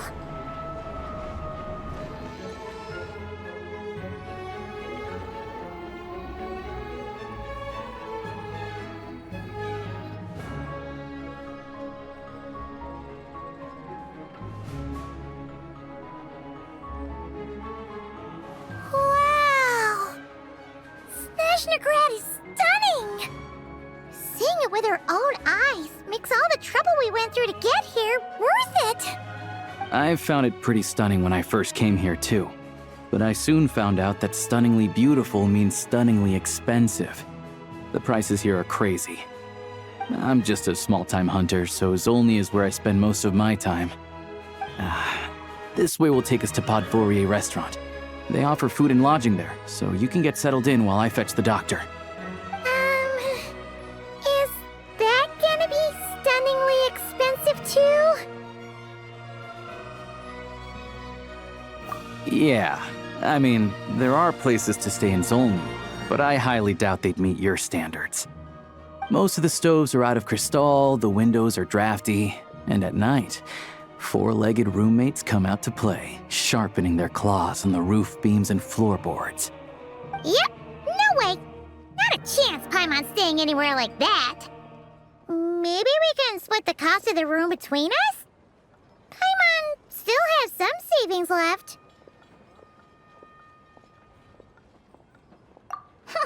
Fine then. It's your treat. Paimon will save her money for buying a nice little cake. Don't worry, you'll get some too. I'm glad to see you've perked up. If you find yourselves in the mood for some sightseeing later, there's a few places around here worth seeing. This way leads to Sapoliarni Palace, which serves as the Tsaritsa's audience chamber and also her personal quarters. The adjacent block is kind of a city in its own right. That's Glupov, the headquarters of the Fatui.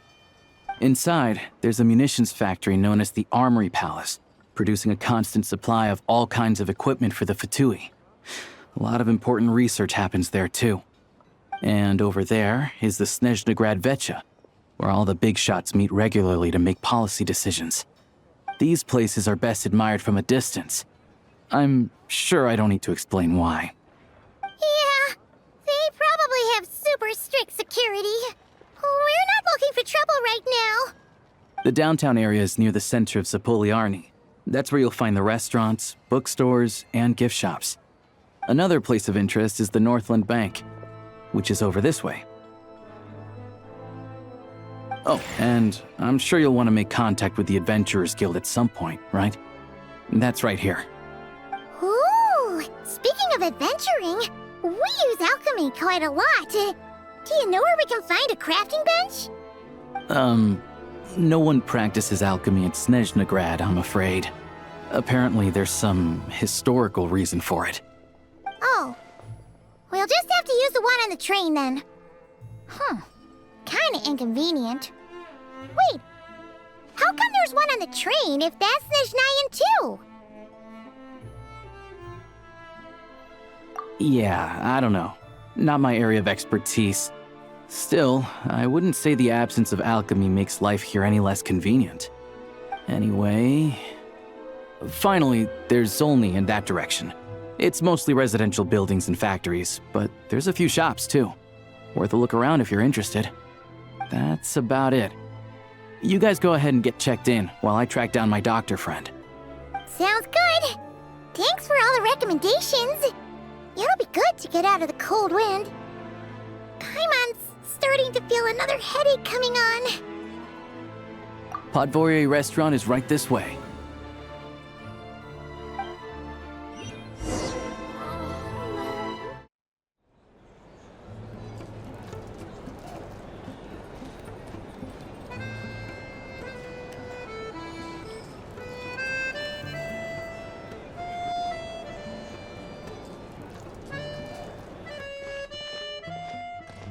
Looks like you get what you pay for, huh? Paimon likes this room a lot.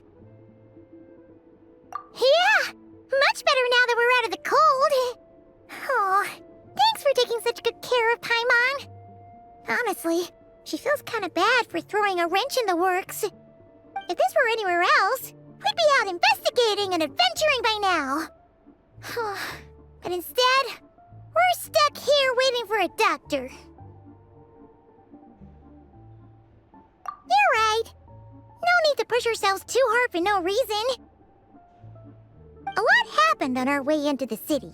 Let's review what we've learned so far and try to figure out what to do next. Obviously, the million more question is, what is this Tsaritsa planning? Everything else leads back to that.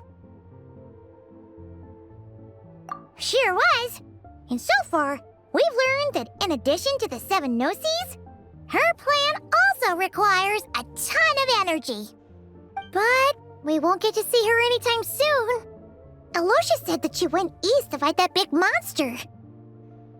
It must be a pretty powerful one if it can blanket the whole of Snezhnaya in a snowstorm this awful.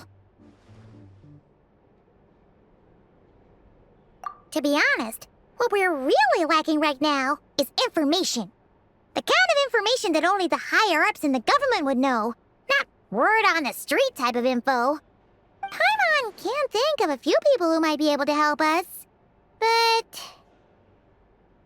Right! And when we left Nogcry, Sandrone specifically left a message reminding us which side we're on. So, it's unlikely they'd tell us anything confidential about the Tsaritsa's grand plan. Yeah, fair point. Besides, that Gloop-off place is right nearby. We've got nothing to lose, so it'll be a waste not to go. There's gotta be someone there willing to talk to us, right? Maybe Arlecchino or Sandrone? Or possibly Tartaglia. But it's unlikely we could sweet-talk Arlecchino, let alone Sandrone. She basically told us to stay in her lane already. Yeah, the last time was all the way back in Fontaine, right? Too bad we missed him in Nogcry. Apparently, he came to help out. Hello. Is there a traveler in Paimon in there? That's Alosha! Come in! Hello, I'm Dr. Luneva. Alosha mentioned that one of you is feeling a little under the weather. I see. So you're my patient today, yes? And you're, Faye, I presume? Good question.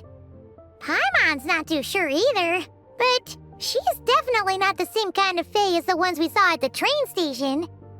Is that gonna be an issue? Not exactly. It's just, I'm used to treating human patients. Fae tend to be far more resilient than even the healthiest and most long-lived of humans. But don't worry, I do have some experience treating Fae. I've even diagnosed plenty of cats and dogs in my time. Safe to say, I have a fairly eclectic range of expertise. It'll be fine. Paimon's basically the same as a human, right? We're no different when it comes down to it, are we? More like you don't eat enough. The more talking you do, the more you need to eat.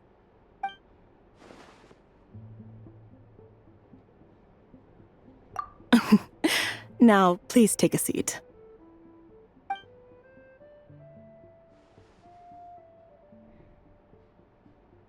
Okay, vital signs are good. Test results are all within normal ranges. I don't think it's anything serious. More than likely, you've just caught a cold. I can give you some medicine to tide you over. But as long as you rest properly for the next couple of days, you should feel better. Make sure to keep an eye on your temperature, though. If you find yourself with a persistent low-grade fever, or if your symptoms don't improve, just contact me again.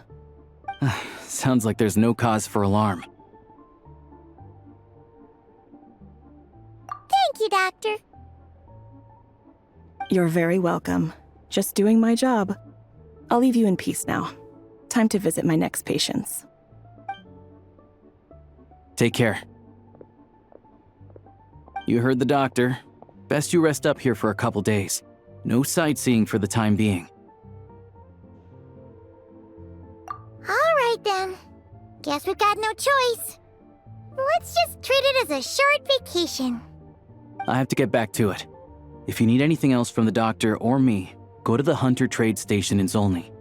The boss there knows how to reach me. Hey, no big deal. You saved my life in the Shadow Realm. This is the least I could do. See you around.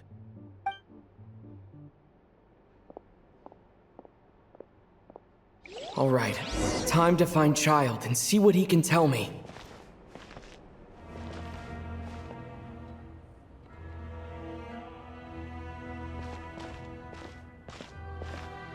Hold on. Please display your invitation letter or permit.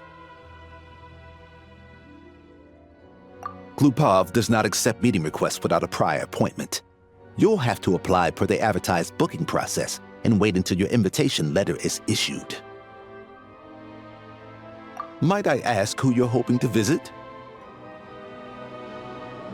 Another one who thinks the rules don't apply to them. I don't understand why people think they can just talk their way in here. You don't just show up and land a meeting with the Harbinger. But I have to go through the motions for protocol's sake. Honestly, it's such a waste of time asking when I already know what the answer's gonna be. Wait a moment. I'll pass on your message. If Child is unavailable, you'll have to go through the proper procedure.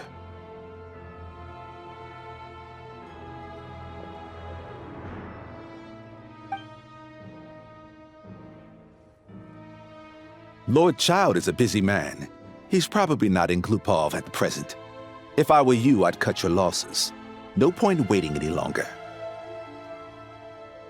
Even if you two are old friends as you claim, please understand that the Fatui Harbingers are often busy with their official duties. They tend not to stay in Glupov for extended periods. Next time, stick to the rules. You'll make life easier for both of us, Greetings, Lady Marionette. I'll take care of our guest here. It's his first time in Snezhnaya, so it's no surprise that he doesn't know the rules yet. I trust no choice words have been exchanged. No misunderstandings I should be aware of. No, Lady Marionette. No incidents to report. Whew, that was a close call. Good thing I played it cool. Is that right? Good to know. Wait, where's Paimon?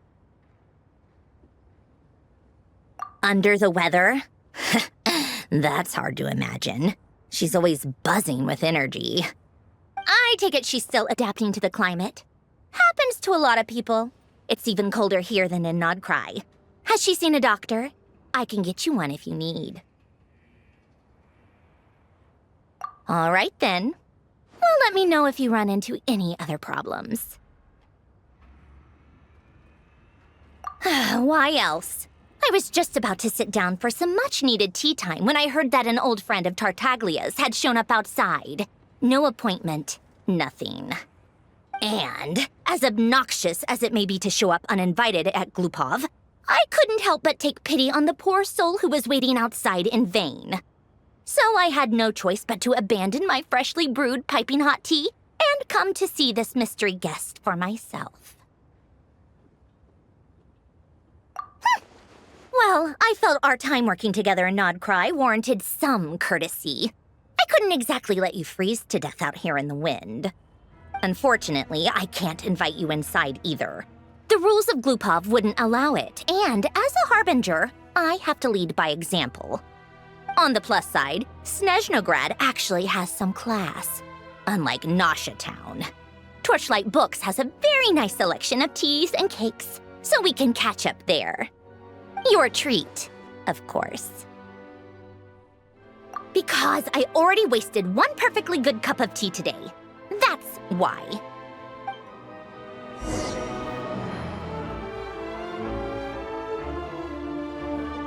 I've ordered for the both of us. No objections, I assume.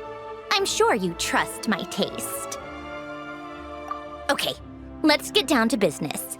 I'm guessing you don't actually have any urgent business with Tartaglia, per se. You just want information, right? Wanna take a guess? Of course you'd say that. You shouldn't underestimate Counselor Tartaglia, you know. That's right. I'm sure you've heard of the Snezhnaya by now. Well, he's busy preparing some paperwork for their next meeting. They'll be discussing yet another extension to Project Snezhnaya. It's basically all anyone cares about in Nevecha these days. Yeah, he's more of the shoot first, ask questions later sort, isn't he? It all started with a very detailed letter that Capitano left for the jester, Piero, before leaving for Natlan. In that letter, he detailed the future arrangements for his subordinates. All of his key people were reassigned to Tartaglia. I guess he'd already prepared to leave us for good all the way back then. But Piero didn't reveal the contents of the letter until the events in Natlan had concluded. That was his reaction, too. Why me? With a bewildered look on his face. He'd always assumed Capitano looked down on him. He was a man who kept his thoughts to himself and barely spoke to him the whole time they'd known each other. But he occasionally brought Tartaglia along to my tea parties back in the day. So to the rest of us, it was clear that Capitano had quite a lot of respect for his young comrade. By the rest of us, I mean my tea party regulars. Arlecchino, Rosaline, and... actually, not Columbina. She was probably oblivious to it. Anyway, then the Liues situation happened. Normally, it took a lot to get under Capitano's skin, but that time he was furious. It's not really my place to talk about it, though. You can ask Tartaglia about it sometime. Basically, Tartaglia probably had the wrong idea about Capitano all along, right up until Piero revealed the letter he'd left behind. Capitano believed that despite Tartaglia's immaturity, he showed great potential. Plus, he possessed a kind of purity rarely seen among members of the Fatui. Yeah, it's one of the few things that I'd agree those two have in common. But there's one other reason why Capitano chose Tartaglia to assume command of his troops. He knew that after he was gone, several of the others would swoop in on his army like vultures. With the ones who stood to benefit the most being the rooster Pulcinella and regrader Pantalone. Once they divided Capitano's troops between them, they'd be more powerful than ever. No one would be able to stop them. So, you can see why Capitano chose to hand that letter to Piero, right? Exactly. Piero also needed to back a harbinger as soon as possible. And, all things considered, Tartaglia was the best choice. Even though Tartaglia has had the support of Northland Bank for a long time, he and Pantalone are ultimately not cut from the same cloth. I'd say Capitano made a good judgment call. Anyone else caught in this situation would probably feel like they'd been hung out to dry. His best course of action will be to distance himself from any shady business, while still maintaining friendly relations with Pantalone, but seeking Pulcinella's support at the same time. What's the point in having a tea party if you don't spill a little tea? Besides, none of this is confidential anyway. Ask any journalist out there. They'll give you all the lurid details. You'll see it firsthand if you ever sit in on a session of the Snezhnaya. All the factional strife, whether open or unspoken, it plays out for all to see in that one little room. Having a voice in Nevecha is the only way to steer policies in your favor. So, every person in that room represents a particular interest group. Pantalone, for instance, represents the financial sector, and Tartaglia represents the Fatui soldiers. Personally, I have no interest in political jousting, but since I have a number of engineers and researchers under my command, I have to make their voices heard. Then there's Pulcinella, the linchpin of the Vecchia. He represents politics itself. Everything involves him, so nothing can bypass him. Any issue that comes up, he knows how to mediate. That's what the Tsaritsa values most about him. I'm starting to see why everyone is so frustrated with the way things are, but also powerless to change it. A complex web of interests connects all parties involved, and the Tsaritsa sitting at the top adds another layer of complexity. It must be nearly impossible to come up with a perfect solution. All right, I'm done carrying this conversation. Time for you to answer a question of mine. You must have known that you can get the info you needed from me. So why was Tartaglia the first person you asked to see and not me? I just don't understand, that's all. Anyway, do I really need a reason? Wait. Oh, I think I know what it is. Columbina passed on my message to you before you left Not Cry, right? I only meant you should be mindful of which side you're on. Is that actually why you didn't ask for me? Because you took that to heart? You... fair enough. It's not your fault. I blame all these politicians I've been hanging around with lately. Always beating about the bush when they talk. I guess it must have rubbed off on me. Anyway, just ask for my help next time, okay? Little things like this are no problem. Lady Marionette. What now? Can't you see I'm on my break? Whatever it is, just leave it on my desk. I'll look at it later. Sorry to disturb you during your break, ma'am, but I'm afraid it's an emergency. Isn't it always? I've told you before, fixing the tracks and transporting ice blocks does not constitute an emergency.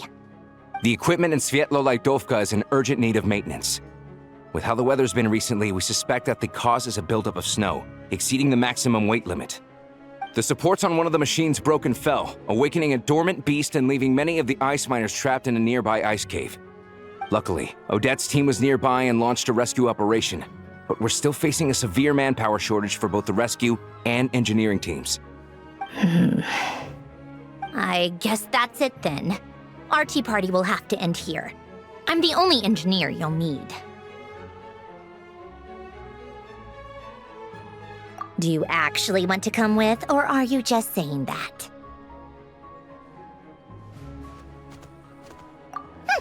Nice of you to return the favor. I'll have a couple of people look after Paimon. They can let her know that you had to step out for a while. Given how urgent this is, I'm sure she'll understand. And honestly, I'd rather have your help than anyone else's. Between your skills and experience, you'd be reliable help. Then let's go. You, take 2 people to Pavoyer restaurant. Find his room and watch it like a hawk until we get back. If anything happens to Paimon, you'll be answering to me. Yes, Lady Marionette.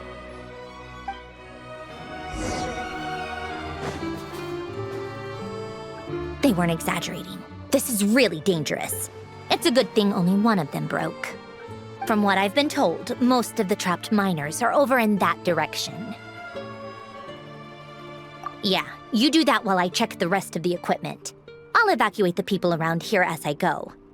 Meet me back here as soon as you're done.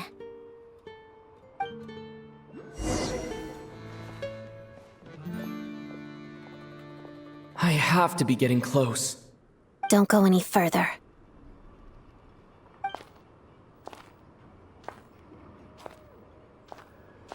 It's too dangerous here. There's a highly aggressive monster on the prowl. You need to leave, now. Ah, I see. You're the backup from Snezhnaya. Well, I'm Odette. Good to meet you. Ah, so this is Odette. She was the first member of the Fatui on the scene. There are 5 people trapped in the cave. Monster type is unknown, and so is its location. Let's go. Every second counts.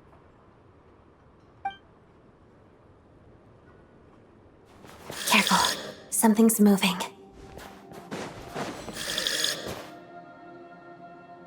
This must be the monster's shadow. Looks like a tough opponent. Stay back!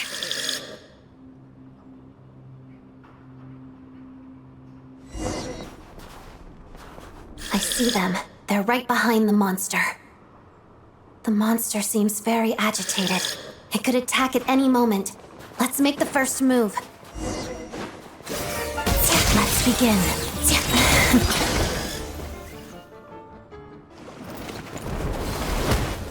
Oh, thank you for saving us.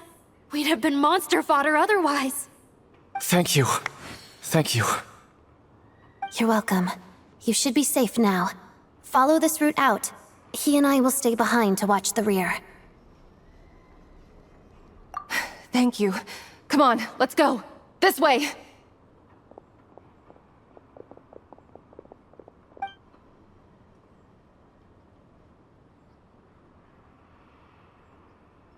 I've searched the area. Pretty sure the monster made a tactical retreat. Yeah, but with us here, it won't be coming back anytime soon. It may be small, but don't be fooled. It's a ferocious beast. People are just food in its eyes. It's lucky we got here when we did. The trapped miners have been successfully evacuated. Time for us to leave. Wait, this place. There's something unusual about it.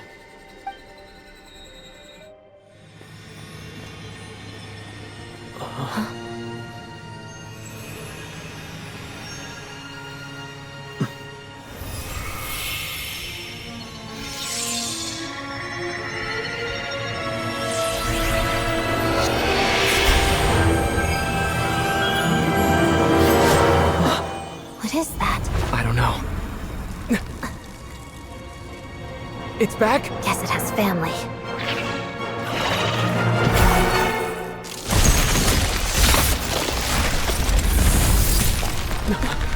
This way. Run!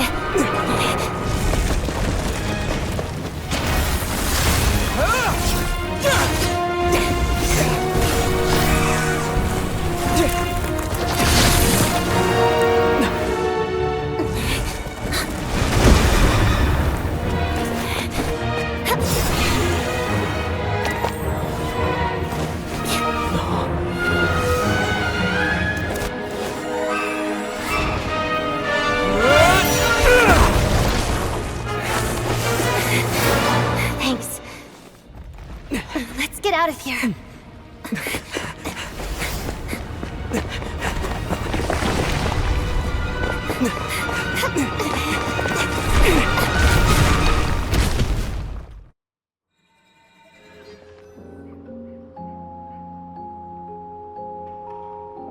Everyone's accounted for. We managed to rescue them all. We also placed a sign at the entrance to the cave, warning people to stay away. You really held your own today. I still don't know your name. Don't think I've seen you before. I'll remember the name. All right then. See you around. Hello, Lady Marionette. I hear the rescue operation was a great success. I knew I could count on you. What brings you here, Odette? Here for a performance? No, a Fatui mission. I happened to be nearby and heard the crash. She hasn't introduced herself then. Odette is the prima ballerina of Snezhnograd. She's quite the celebrity. If you ever hear people mention the two crowning jewels of the Korolievsky troupe, they're talking about Odette and the prima donna, Vodianitsa. On top of that, Odette's also a rising Fatui star. It's looking likely she'll inherit the title of the Fair Lady. She learned all her combat skills from Rosaline herself. Used to be one of her most valued subordinates, too. You flatter me, Lady Marionette. If she's Rosaline's protege, that makes me... Never mind. There's no need to bring it up. No point making things awkward. How's progress on your end, Lady Marionette? Equally successful. I finished reinforcing all the equipment. Took me a little longer without Polonia's help. But the outcome is the same, of course. Even if the heavy snowfall summoned by that monster lasts for another 3 months straight, this equipment won't give way. All right, now that we're done here, it's time to get out of this blizzard. Sure, but Snezhnograd will send someone to investigate and draw up a relief plan. And I guess I'll have to write the incident report myself this time, since it involves a mechanical malfunction. First, Pantalone needs to approve the budget, then Pulcinella has to sign off on the plan. Once they've argued it out and reached a compromise, we can move forward. That's the rough process anyway. Could take anywhere from a couple of weeks to a couple of months, depending on how smoothly it goes. Yup, nothing we can do about it. There's a whole stack of incident reports like this back at the office. The snow has eased a little for now, but there's no telling when that will change with that monster still at large. Fuel for heating is in short supply, and relief is weeks away. There's no immediate threat to life, but still, it just feels like there should be a better way. Hey, quit daydreaming. Let's get back to Snezhnograd. When did you get a new sword? I found it in a cave. It handles pretty nicely. You have a strange affinity for secondhand swords.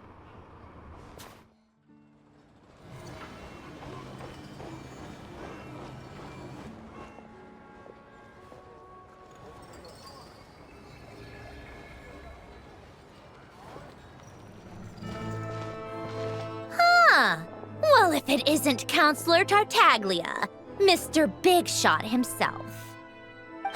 Go easy on me, all right? I'm still recovering from the interrogation the real Big Shots put me through. Hey, comrade, it's been too long. I heard you came looking for me earlier. Nicest surprise I've had in a while. Good to see you too, Odette. I'm guessing you guys just got back from Sviatlo Lajdovka. How'd it go? Crisis averted? It went fine. How about you? Any new developments? Not really. Same as ever. Growing opposition to Project Stuzha, and the usual rebuttals are starting to ring hollow. The results of the mock vote were pretty dire. Pulcinella was fuming. I've never seen the old man so angry. That's not good news. It takes a lot to rattle him. Yeah, obviously if push comes to shove, there are ways to crack down on dissent. But... Sorry, I have to ask something. This is going to sound blunt, but may I? Huh? Of course, fire away. It sounds to me like everyone's tearing their hair out trying to figure out how to deal with opposition to Project Stuzha. But what exactly is this project's purpose? And how can it be so important that even people like you two refuse to stand up for the ordinary people of Snezhnaya? Interesting. I gotta hand it to you, comrade. You sure don't mince your words. Excuse him? What does he mean, refuse to stand up for ordinary people? Oh my gosh. How does he dare speak to the Harbingers like that? Are you interrogating us now? It's okay, Sandrone. Let me explain. I think I understand where he's coming from. If I could, I'd take your side right now. In fact, my position's very similar to yours. I've only held back on casting a dissenting vote in the Vecha because the Tsaritsa would never let me get away with it. Still, I have a responsibility to the Fatui armed forces, so I do what I can to make their voices heard. Most of them are just regular folks from small towns far from the capital. I'm sure you've seen how much those kinds of places are struggling right now. Oh, and for what it's worth, I'm from Arepasak myself. Things aren't going so swell there either. The Tsaritsa wants to create a better, safer future for the people of Snezhnaya, but she's thinking long-term. I don't doubt that from where you're standing, Project Snezhnaya seems to be creating all sorts of issues for everyone. But considering the Tsaritsa's vision for the future, these are sacrifices worth making. Sounds cold, I know, but I promise it's not as black and white as it seems. Maybe Snezhnaya and I can't oppose Project Snezhnaya outright, but we're constantly raising our concerns in Vetcha meetings. And even though we can't put an end to it, there are plenty of other ways to make a difference. We're trying everything we can think of, and so is Pulcinella. I respect Her Majesty, the Tsaritsa, and trust her decisions. But at the end of the day, I'm still just a normal guy who cares deeply about my homeland. And my family, who all live here. There's no way I would ever abandon them. As contentious as things can get within the Vetcha, there's no selfishness or malice behind it. Everyone wants to get through this period as smoothly as possible. The issue is that there's no way of pleasing everyone under the present circumstances. Most of the time, we're trying to decide on the lesser of two evils, which obviously isn't a great look. But that is not the same thing as being blindly loyal to the Tsaritsa. No one's got their head in the sand here. We're all well aware of the way things are. We're just doing our best to make it work. In fairness to Snezhnaya, she rushed to Svietlo Lidovka's aid the moment she heard that people were in danger. And even Tartaglia, who used to only care about the thrill of the fight, is clearly doing his best to rise to the demands of his new role as counselor. Hey, come on. There's only so much we can say, so don't press us too hard. Look, I know how untenable the Tsaritsa's position looks if you don't understand her motives. Maybe you've heard already, but she's currently leading her army on a campaign to the east to defeat the monster that's been causing these brutal blizzards. Striking that monster down will be a significant step in dealing with the present energy crisis. As laser-focused as she is on realizing her lifelong ambitions, she's still putting time and energy into taking down this powerful monster. To me, that says a lot. If she thought Snezhnaya and its people didn't matter in the grand scheme of things, why would she waste her time on something like this? Thanks. I meant every word I said, though. I wasn't just trying to placate you. I've already done more than enough diplomacy for one day. I still think this adventurer raises a very important point. Our two harbingers have made their positions very clear. But there are many others in the Vetcha who must feel trapped and forced to vote against their conscience.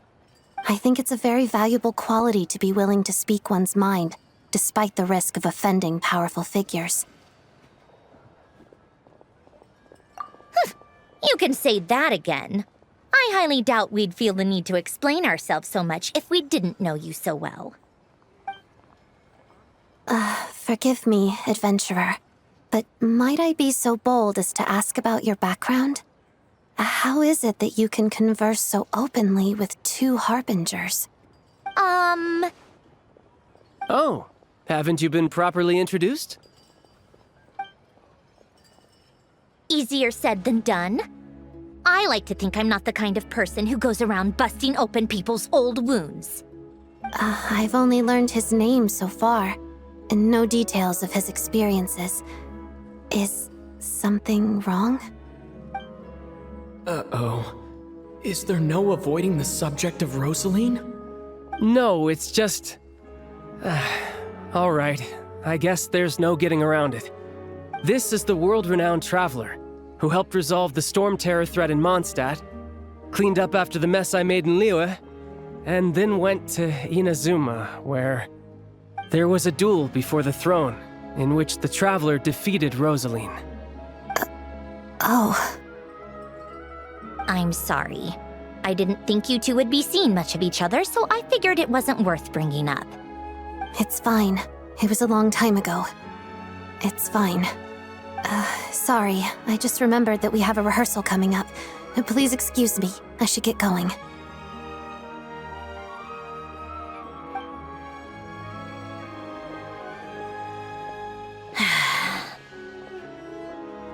I've mentioned this to you before, remember? She was Rosaline's most valued subordinate. But they didn't actually get along. Not that Rosaline was really the type of person to make friends, but death has a way of resolving a lot of conflicts. Don't let it weigh on you. Like she said, it was a long time ago. It's in the past now. Odette has a very different personality from Rosaline. Give her some time. I'm sure she'll work through it. Oh, by the way, where's Paimon? It's not like her to hide away. She hasn't been feeling well, so she's resting at Podvorier Restaurant. I got a couple of my people to look after her while we were gone. Oh, right. Sorry to hear that. Poor thing. Reminds me of when Tonya was little. She really felt the cold back then. Used to get ill all the time. I felt so bad for her seeing her lying in bed, coughing. She was so mature for her age, though. Whenever someone came to visit her, she'd greet them with a smile and would never complain. I'm sure Paimon's a good kid, too. You're a little short on manpower, right? Let me have a couple of my people take over for yours. I'll send my most capable and reliable. They'll make sure Paimon can recover in peace. Well, that would be great. Your people are more qualified. Hey, don't mention it. I'm sure you have things to do. Hopefully this takes a load off your mind. So no more accusing me of not being on your side, all right?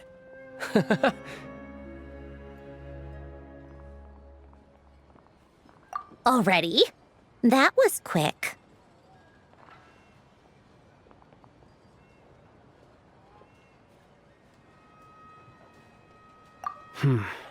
I'm afraid I can't help you there. Our director's recent movements are confidential. Even we're not in the loop. If you hadn't told me, I never would have known he'd gone south. I assumed he'd been in Glupov this whole time. Well, I guess I'd better go sort out Paimon's security situation. I have some other work to catch up on at Glupov anyway. Me too. I have an incident report to write up. Let's leave it there for now.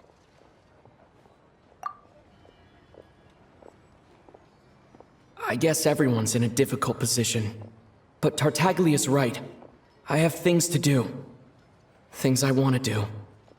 And things I ought to do. To start with, I should ask Alosha if he knows any way to help Svietlo Lydovka.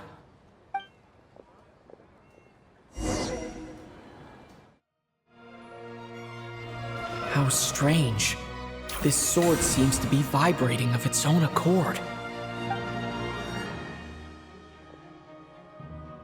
It's a very faint vibration, but it's getting stronger as I get closer to the statue of the Seven.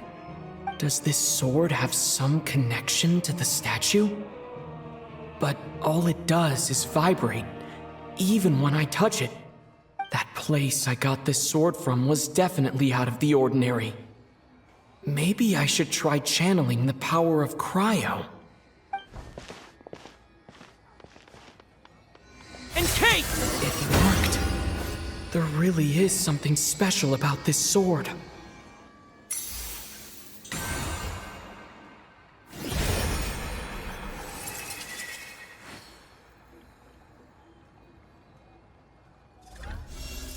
I don't really understand what just happened, but I'm pretty sure this sword just got a little more powerful. I'll have to try the same thing again when I come across another statue of the Seven. In the meantime, I'd better go find Alosha.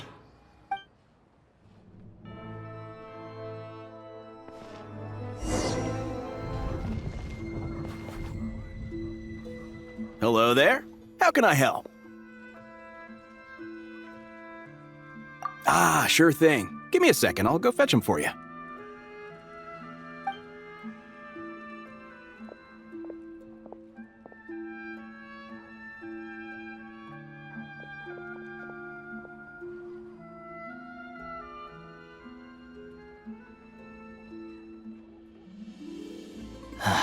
It's a familiar story. I've had similar experiences.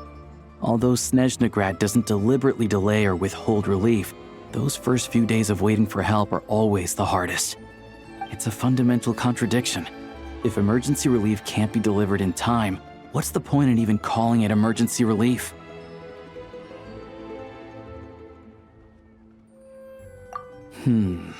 Not necessarily. I think there's a good chance that Kresnik Crystal from Stratomoros will start flowing into the market. When we resolve Stratomoros' energy issue, it's like we open the floodgates. A huge backlog of Crystal is now available to the townspeople. There's no way they can use it up at once. A lot of them will probably stockpile it and slowly work their way through. Probably a good idea, since energy prices are only going to keep rising. But there will always be people who urgently need Mora. Exactly. At the current prices, selling Crystal is an easy way for an ordinary person to make a fortune. Hey boss, how much do I have left in my account? 1 second, let me check. So, you're planning on buying the Crystal out of your own pocket? Yeah. I don't know if I have enough, so I'll chip in a little extra and buy as much as I can afford. No, it's fine. You're new to Snezhnaya, and you have your own living expenses to worry about. Besides, you're already providing the train. Here's your Mora. See what you can find at the market, but I doubt there'll be much Crystal left. Yeah, well, can't hurt to take a look. Let's see. Huh?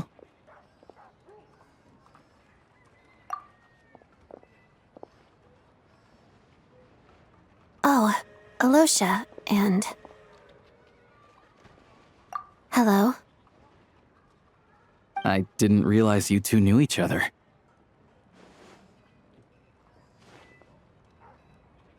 Yeah, I take on some odd jobs in the city to supplement my hunting income. Sometimes I work as a cleaner or prop hand at the theater where Odette is one of the big stars, so I've met her a few times. When the weather's as bad as this, it's better for a hunter to adapt than to keep looking for game. Yes, and we sometimes need extra help.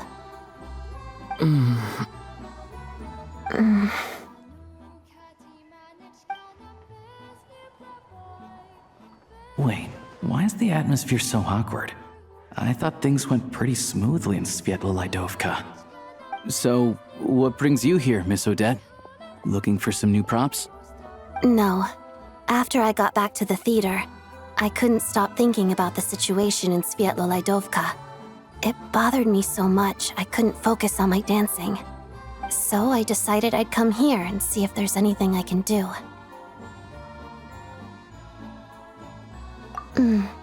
You too, I presume. I suppose that's why you're here.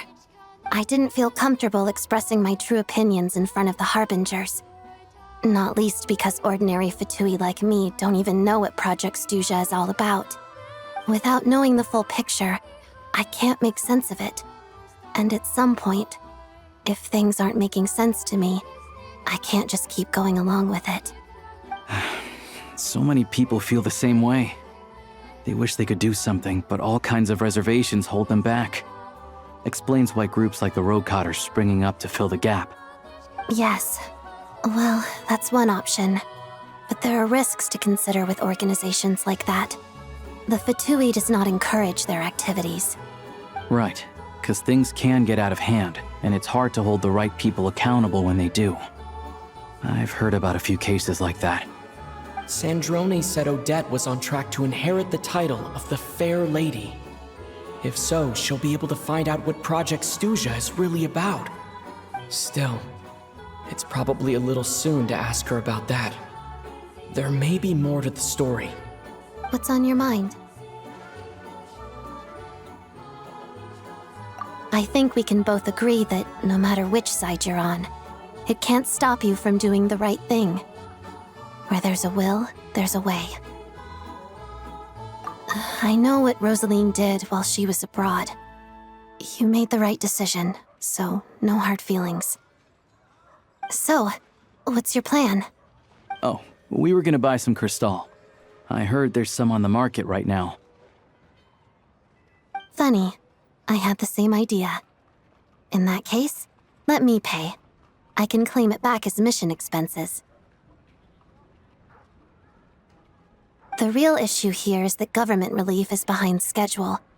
Surely it makes more sense for the state to cover these costs than for us to pay out of our own pockets. True. It's a huge expense after all.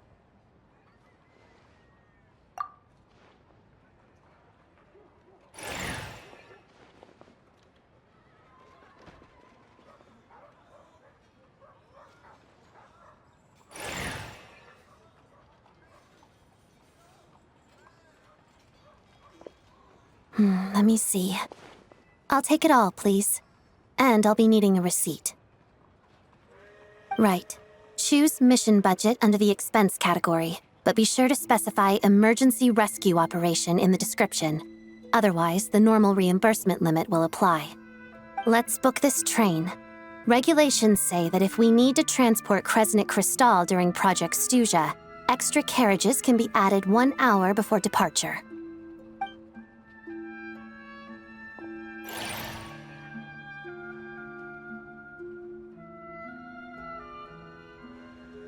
That should do it. The train will be escorted to its destination by Fatui guards. This is my first time seeing you handle Fatui affairs, Miss Odette. It seems you're as skilled an officer as you are a dancer. You flatter me. It's only because I've been doing both my whole life.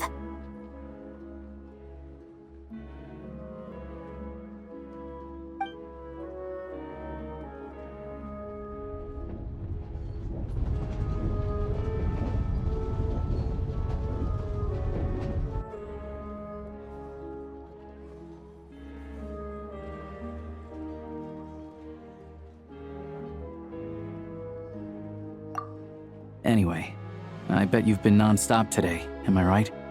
Any idea how Paimon's doing? What's wrong? Who's Paimon? His travel buddy. Hasn't been feeling well. She caught a cold right after they got to Snezhnaya. Sounds like she's important to you. I can't believe you've been dealing with this on top of everything you've been doing to help the people of Snezhnaya.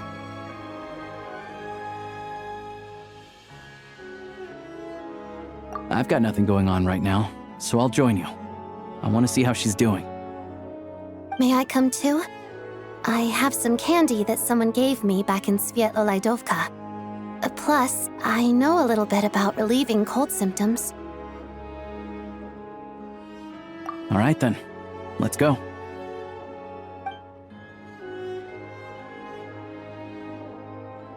I still don't know what the deal is between these two, but at least the tension seems to have vanished.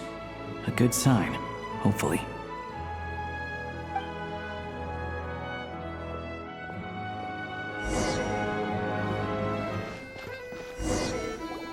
Hello. Sorry, but there's a sick person recovering in this room. Can I help you? What happened?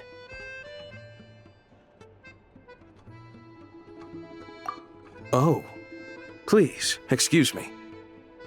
Are you the Traveler? Could I take a quick look at your Adventurer Handbook? Master Child said I should verify your identity.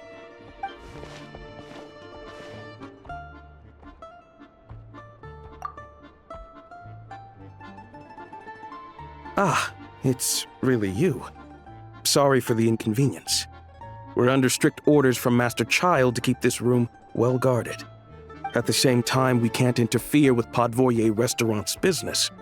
That would only seem all the more suspicious and draw unwanted attention to this room. Besides myself, a few of my colleagues are stationed in and around the restaurant, in plain clothes, of course. Rest assured, you're in safe hands. I didn't expect such a high standard of protection. Well, Master Child handpicked us for this special assignment. We're not about to let anything go wrong. Anyway, I won't keep you any longer. Please, head inside.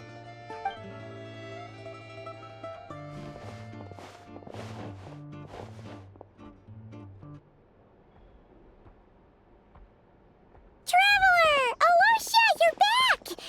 Oh, hey! Who's our new friend? Hi, I'm Odette. The Traveler and I crossed paths a few times. Another friend from the Fatui, huh? You're practically a member yourself by this point. Archon's definitely on the mend. We should be back to our usual travels in a few days' time. Seems like that doctor was right. It's just... Paimon's limbs are still feeling a little chilly. I have just the thing. Whoa! What's this? Is that a flame inside an ice cube? Wait, is this real ice? How's it not melting? And how does the fire keep on burning? All keen observations. You're right. This is called core ignis. Whenever I've caught a cold in the past, I found I recover much more quickly if I place this by my bed. You're welcome to borrow it. Awesome! Wow! It's so nice and warm! Oh, it's like magic. Your name was Odette, right? How did you two meet again? Looks like she's in pretty good spirits. That's a relief. Any progress with your investigation yet?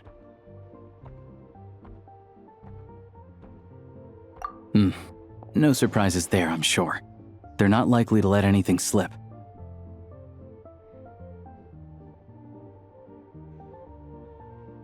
The Rokad, huh?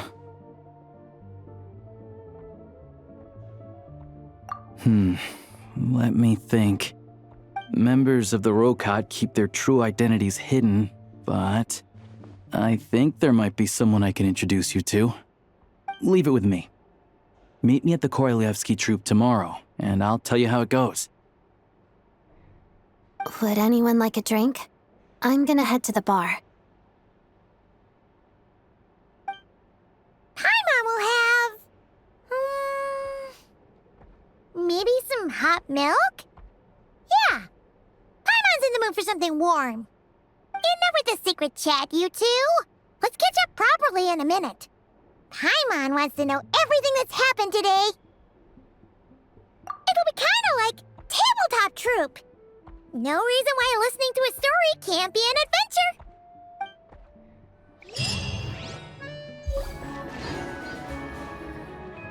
Ah, you made it. I've got some tickets, and I managed to set something up with the Rokad. It'll have to wait until after the show, though. Happy to stay and watch? I doubt you've seen the Korolyevsky troupe on stage before. Pleasure. Here, this is the way in.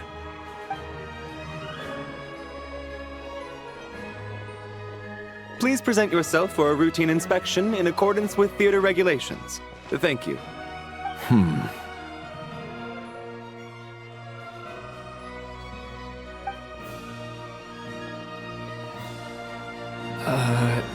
Is that guy with the Fatui? Looks like he's waiting for something. Okay, all done. Thank you for your cooperation. Please proceed through to the theater.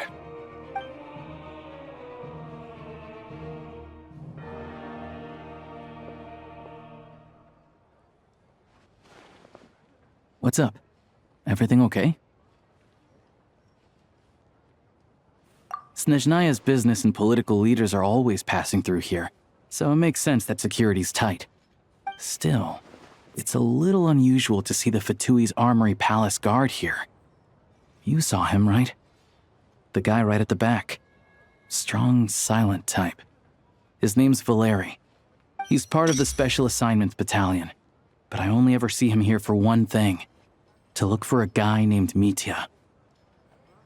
Supposedly a researcher, though he never seems to put much time in at the office. The theater is one of his favorite places to hang out when he's playing hooky from work. But that's not for us to worry about. Let's go. The show's about to start. What do you think? Pretty impressive, huh?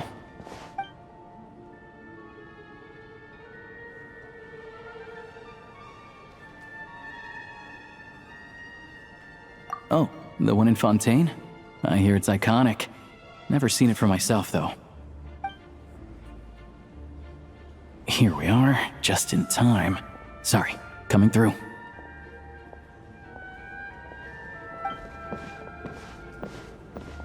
Ugh.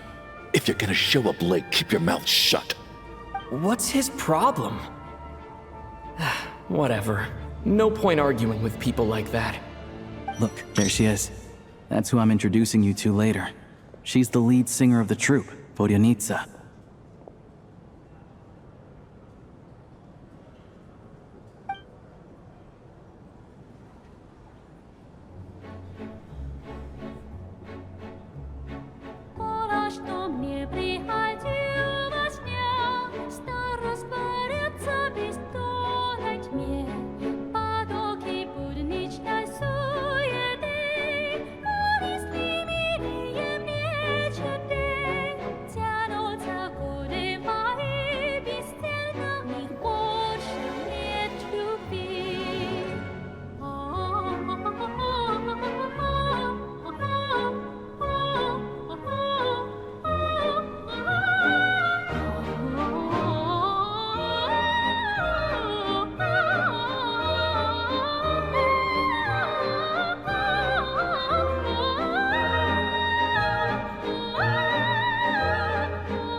This leads directly to the green room.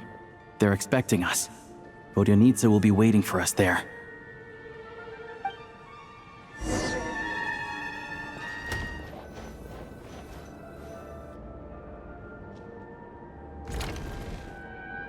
Hey there. Excuse me. Ugh! Can you believe it? I am so mad right now. Come in. Oh, it's you two. Huh? You know each other? Oh, wait. Is this who you were telling me about? The one you met yesterday and couldn't stop thinking about? I never said that. Yes, you did. Why are you denying it? It was right before I went on that rant about the moody factory owner. Oh, I remember it so clearly. Might I ask what brings you two here? Oh, I just brought him here to see the show. And when it finished, he was full of praise for Vodyanitsa's performance. So I thought I'd try my luck, see if we could get the chance to chat for a bit. Maybe get an autograph? You work here. You of all people ought to know that's against the rules. It's not what the green room is there for. Oh, what's the big deal? Come on, don't be shy. I can give you an autograph. You can take a picture too if you want. Do as you please. I finished all my shows for the day. I'll leave you to chat.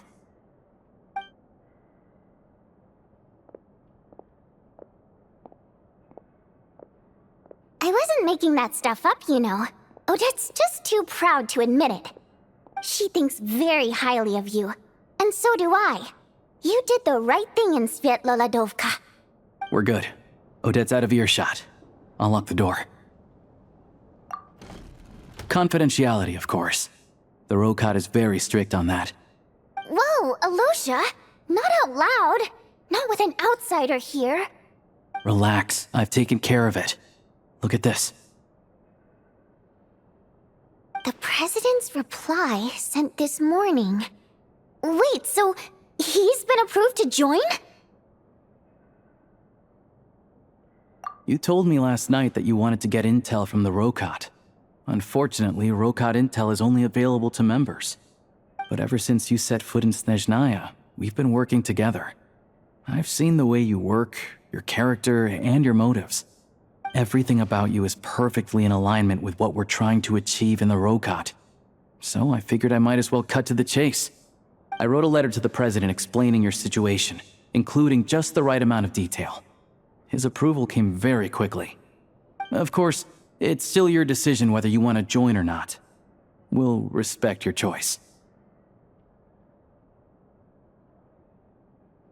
Well, assuming Odette was telling the truth and she didn't misjudge you, I guess we don't need to worry about you blowing our cover. Still, you gave me a real fright. I didn't know that's why you came looking for me.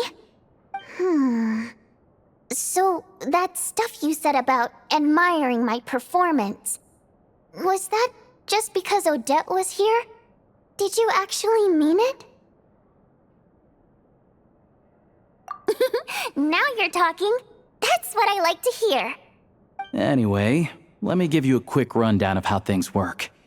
Like I said, the Rokot is a covert organization, and we hide our identities.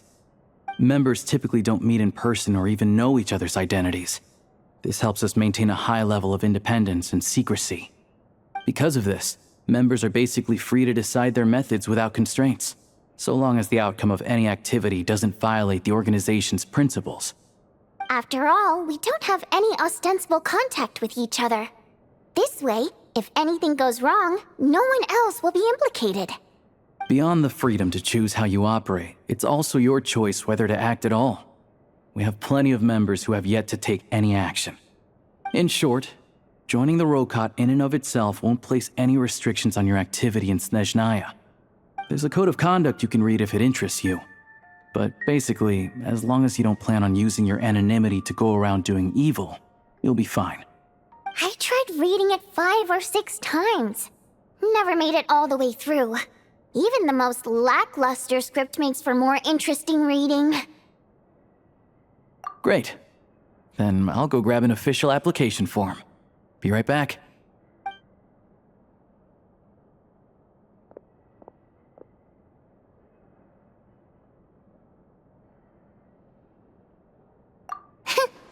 Well, Alosha has this pet dog, you see.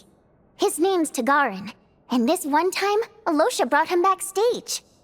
Tagarin took quite a liking to me, so I played with him for a little bit and fed him some treats. Then, the Rokot was out on a mission one day, and even though we were all in disguise, Tagarin recognized me right away. Just a coincidence, really. We didn't report it to the higher-ups, though, to avoid dealing with the fallout.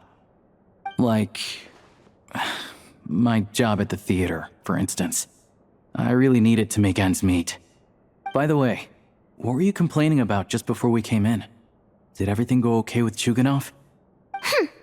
Everything did not go okay. That's why I was so mad. I tried to make some small talk with him before I went on stage to fish for intel about the Iskra manufacturing plant. But he wouldn't take the bait. No matter what I said, he kept dodging the question. And then he started complaining. He said he didn't appreciate his second-rate seat in the stalls because he usually gets a private box. I mean, what did he expect? Everyone knows that if you want a box seat, you buy a ticket well in advance. But instead, he sends me a letter the day before the show when we're practically sold out. I had to juggle things around just to get him a half-decent seat, hoping he would appreciate the gesture enough to share some information. But nope, he didn't give me anything. Yeah, meeting Chuganov in person has definitely been a disappointing experience. Oh, you probably don't know who we're talking about, do you? Chuganov was that older guy you were sitting next to today.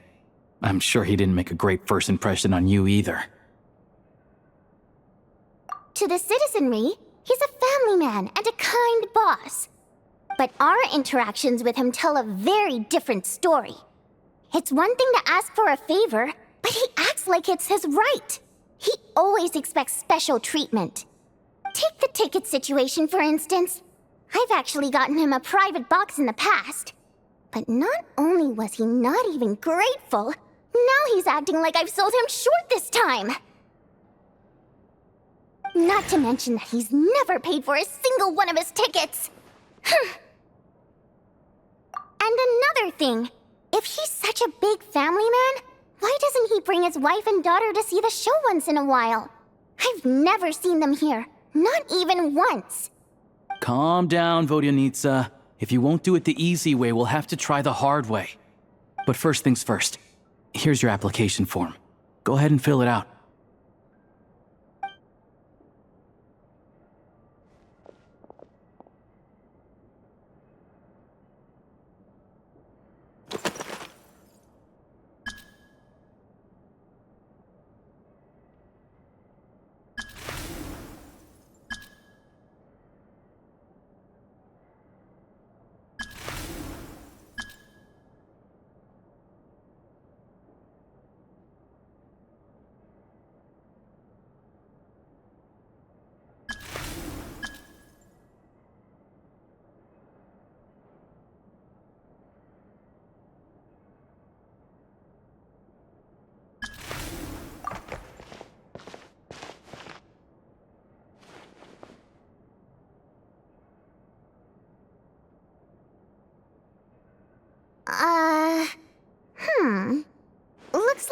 to make a few little tweaks here and there.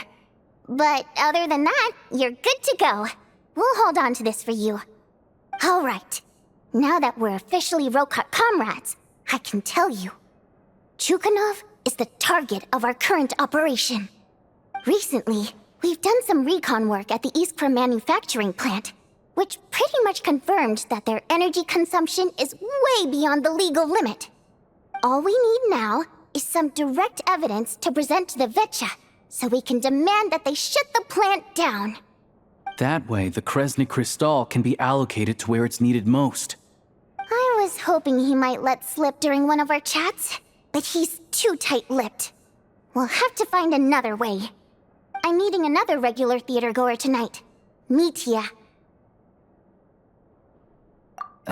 But Valeri's here too, and he's probably looking for Mitya, so he may end up being a no-show.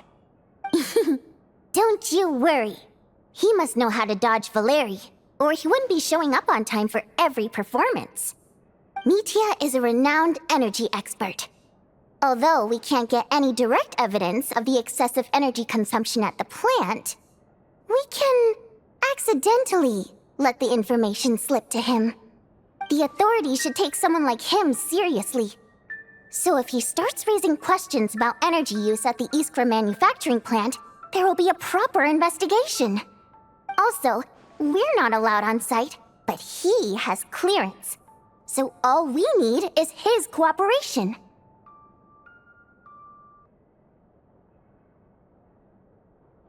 Yeah, so that's the other thing we're trying to figure out. Though I think we're far less likely to make any progress on that front. Still, I hear that Mitya is a bit of a chatterbox. So, who knows?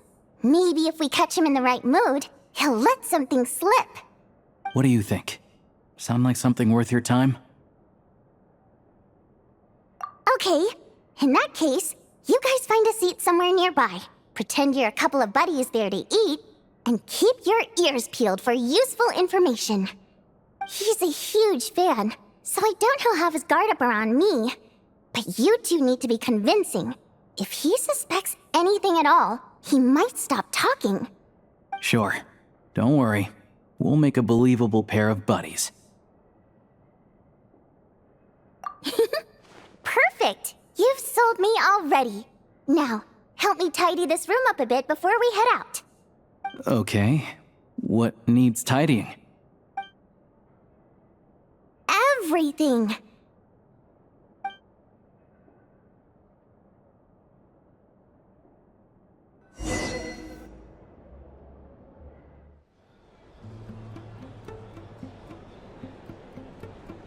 We come here often, so we shouldn't stand out. Let's sit here. Now, it's up to Vodyanitsa. Let's see how the conversation goes.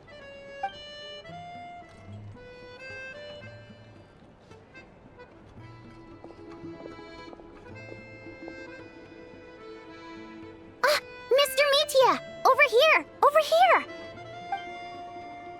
Oh, sorry. I got a little held up on my way here. Now we have even less time than we planned.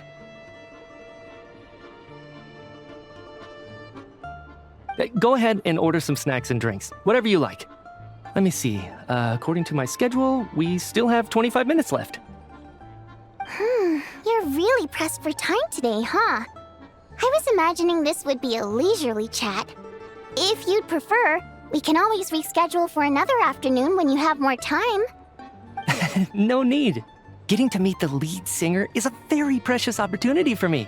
I'm not about to pass it up. I've already had to decline your invitation several times because our schedules rarely align. If I don't grab this chance while it's here, who knows when the next one will come around?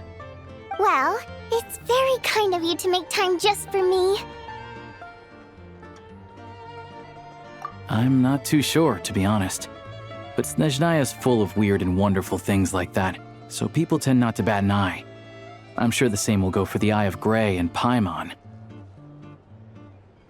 The reason I invited you out for tea and a chat today was to get some feedback from a true fan of the theater. Well, I genuinely have nothing bad to say. No matter how many times I hear you sing, it never gets old. It always seems fresh and new somehow.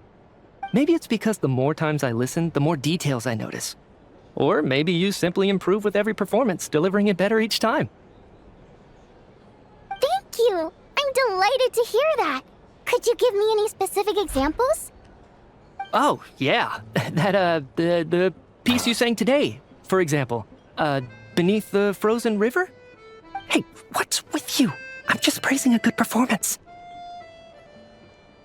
I always used to find that such a bleak and lonely song.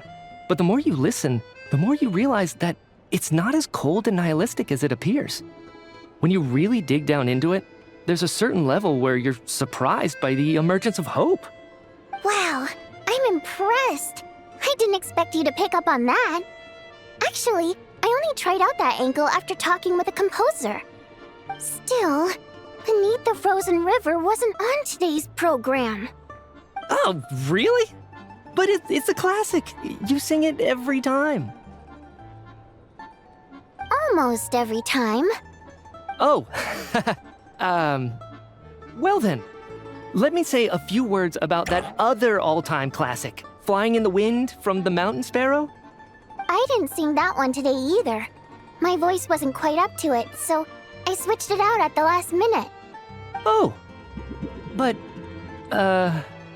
Sorry, Mr. Mitya, but you were at the theater today, yes? Of course I was. Remember? I said hello to all the troupe members before the show started. You, Odette, and the others. So what did Odette sing today? Elegy of the Snow-Winged Goose, of course. Correct. I see. I see. You find my singing boring, don't you? That's why you don't remember a single song. Looks like I'll need to cut a few from the program next time. No, that's not it. I swear. All right. I'll be straight with you. I'm sorry. My mind was wandering as you took the stage today. I enjoy watching your shows because the exquisite performances stimulate the mind. It always sparks some inspiration for my research. So, whenever I get stuck at work, I come to the theater for a change of pace. Odette's dance during the elegy of the Snow-Winged Goose today was simply incredible. It got me wondering what she's been going through recently. That look of sheer defiance in the face of utter tragedy? It was so inspiring. I started scribbling in my notebook right away. Not that I made a ton of progress in the grand scheme of things, but I still think it was productive. By the time I snapped out of it, the entire show had finished. So what you're saying is, you didn't listen to my singing at all? Unfortunately not. I'm sorry. I don't know which is more disrespectful. The fact that I don't always come for the show itself, or the fact that I missed your performance. Seems like things are getting a little awkward. Mitya just stepped into a conversational minefield. If there's one thing Vodyanica doesn't like, it's people who show disrespect for her performance. This meeting was so hard to set up.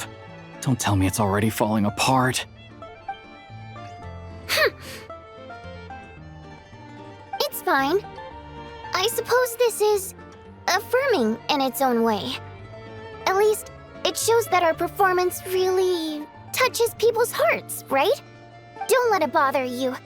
It certainly doesn't bother me. She's showing a lot of restraint.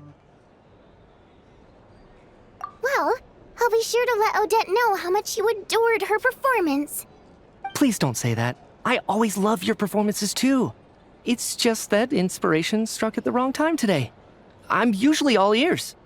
I know, I can tell. That's why I value your opinion. I'm sure some people can't stand it when others praise their coworkers right to their face, but not me. No, sir. Fair enough. I still feel kinda bad though. But you know what I really can't stand? People who only show up to the theater to pretend that they're cultured. Makes me sick to my stomach. Oh yeah, 100%. There are too many of those people around. By the time they're walking out the door, they've forgotten all about the show. What's wrong? You look furious. I don't know if you've heard about the boss of the Iskra manufacturing plant. He isn't even a theater investor, but he always demands the same privileges as actual investors. Box tickets only, premium drinks, even the right to request specific songs. Well played, Vodyanitsa. Seems like she's harnessing her rage to steer the conversation back on track. Now that you mention it, I've interacted with that guy before. I gotta say, everyone holds him up as an example of a benevolent businessman, but I don't know. I don't see it. Yeah, he couldn't care less about what's happening on stage. He's just there to flaunt his social status. I hate that I have to prepare programs for guys like that. What's the big deal with that factory he runs anyway? I asked around a bit and heard some pretty shocking stories. Sounds like he's just another greedy capitalist. Oh, really? Yep, the things people are saying are pretty damning. Low wages, insanely long working hours, equipment running around the clock. And as if that's not bad enough, he also strictly forbids his employees from giving any kind of interview. Project Snezhnaya has now been extended so many times, we're at the point where crystal rations for the common folk are barely enough to survive on. Yet he even wants to get his greedy hands on them just to boost his own profits. If the rumors are true, he's in serious violation of the law. Interesting. So you've heard about it too? What? So it's really true? Who knows? I've only heard the same rumors you have. But there's no smoke without fire. The rooster's been coming down on us hard lately, demanding that we track and trace every single batch of crystal. My coworkers in the Department of Energy have been tearing their hair out over it. The rooster? I didn't realize he cared that much. Yeah. Even though there are no restrictions on crystal trading, the poor will wind up freezing to death if we let the rich buy as much as they want. That's clearly unfair. Looks like we'll need to arrange an investigation into the Iskra manufacturing plant as soon as possible. I never knew you kept up with current affairs beyond the theater, Miss Vodyanitsa. You really have a heart for the common person. Most Fae in your position have long been indifferent to the plight of humans. Well, those of us who choose to live in human cities are naturally going to pay attention to any significant upheaval. Isn't the rooster a Fae himself? I'm just surprised to learn that even someone with as much experience as him is getting so stressed out over Project Snezhnaya. What is the end goal of this project anyway? This is it. We're finally going there. I'm sure Mitya can sense on some level that she's fishing for information. But since their conversation is so relaxed, he might just let something slip. It's stressing me out too. If I'd only made better progress with my research, things wouldn't have dragged on this long. Oh, so your work is related to Project Snezhnaya? That's right. The Armory Palace needs a brand new energy source. Not the power of the Light Realm and not elemental energy. Right now, the only thing that meets the requirements is the power contained within stellar linchpins. But harnessing that power is costly. Each step of the process requires enormous amounts of Kresnik crystal, from extraction to quantification to attempts at conversion. Progress has been painfully slow, and the team is getting burned out as time goes by. Sometimes, I see people staring into space as if in a trance. Could it be that this new energy source has side effects? No, it doesn't affect us, because the energy is used for... Okay, I got it. Stop choking me. Sorry, I can't talk about that. I think we're all just exhausted. We've been working ourselves to the bone for so long with so little progress to show for it. It's no wonder people are struggling to stay motivated. Seems like I owe you an apology. I shouldn't have gotten so mad at you for not paying attention during the show. Don't worry about it. I count myself lucky, to be honest. I don't envy the people who work closely with the Tsaritsa herself. I'd much rather be in my current position. At least I don't have to shoulder any major responsibilities. So they're trying to develop a completely new kind of energy. Yeah, censored by a scarf. Who would have thought? Oh, dear. It looks like my time is up. I'm afraid I have to leave. I'm so sorry. We ended up barely talking about the theater. That's okay. It was a pleasure chatting with you, really. Let's make up for it next time. Yeah, hopefully once the work pressure eases up a little, I'll be able to focus more on the performance, and then we'll have more to discuss. We touched on some confidential issues today. I'd be grateful if you could keep it between us. That could have gone worse. Nice job. Why was Mitya in such a hurry to leave, though? Sorry, routine inspection.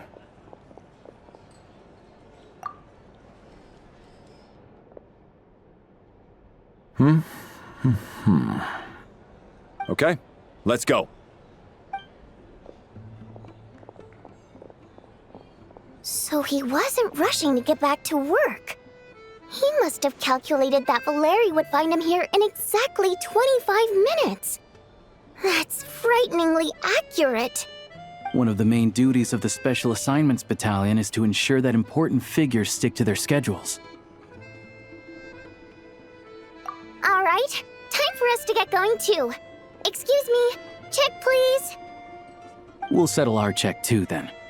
Oh, hello there. Mr. Mitya paid the check before leaving. He also asked me to pass on a message. He said it was an honor to share his tea break with Miss Vodyanitsa and her two friends. Wait. So he knew we were here all along? This raises a lot of questions. Did he deliberately mention the new energy source so that we'd overhear it? Maybe his work isn't confidential after all. Maybe the key here is the purpose of this new energy. I guess that's the next thing to look into.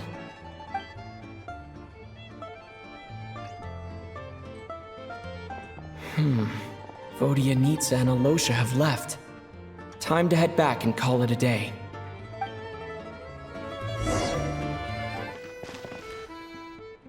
You're back! Here pretty early today. Paimon was just gonna mention that. After she woke up today, Paimon felt like her temperature was completely back to normal. But her strength still hasn't returned. Still, there's some good news. Paimon thinks she might have figured out the source of the problem. It's like there's some kind of mysterious power affecting Paimon. Paimon's never felt this way before during any of her travels. She only started feeling this way since we arrived in Snezhnaya. That's right. The Armory Palace needs a brand new energy source. Could that have something to do with this? What is it? You're making that face again. You know, the one you get whenever you have a light bulb moment?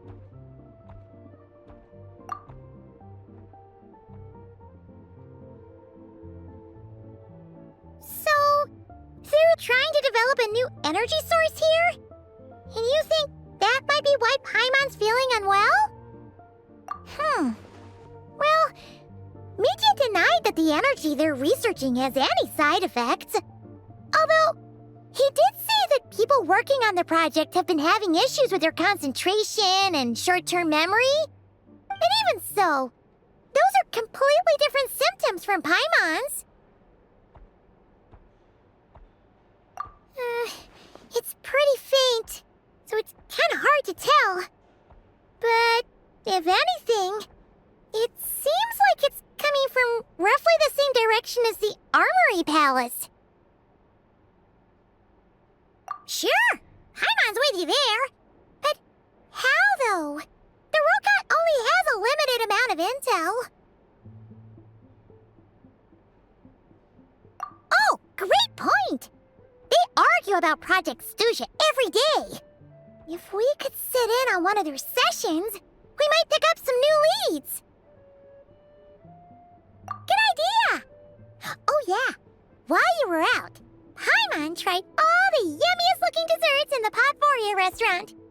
This one seemed right up your alley. So, Paimon saved some for you. Come try it once you finish writing your letter. Alosha replied. He says that we won't be able to speak at the Vetcha, but he can arrange for us to attend as visitors. Time to get ready. Then head to the Snezhnaya Vetcha. Ah!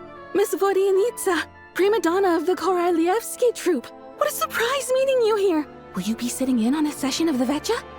Sorry, I'm not taking interviews today. Oh good, you're here. The session's about to begin. Let's get inside. Please wait, Miss Vodyanitsa. Could you introduce me to your new friend?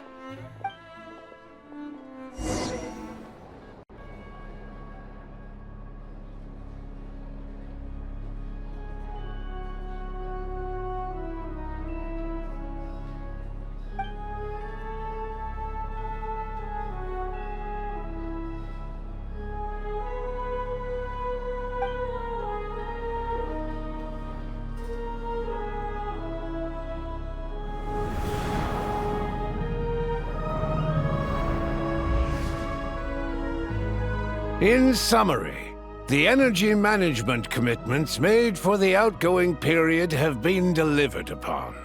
Furthermore, both the production and consumption of Kresnik Crystal show clear signs of stabilizing. The relevant agencies have assessed the present circumstances and determined that the status quo can be sustained until the next period. For detailed statistics, I would refer you to the industry reports that have been distributed to all persons present.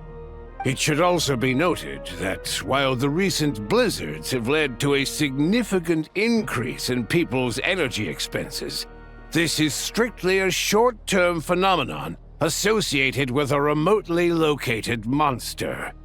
Her Majesty the Tsaritsa is giving her full attention to this matter. We should have every confidence that it will be dealt with swiftly and conclusively. A financial report on disaster relief is also present in this report, courtesy of Pantalone. They cover the same old ground every single time. The rooster never seems to mind, but everyone else is getting tired of it. There's a general lack of trust. People aren't seeing any tangible benefits that affect them directly.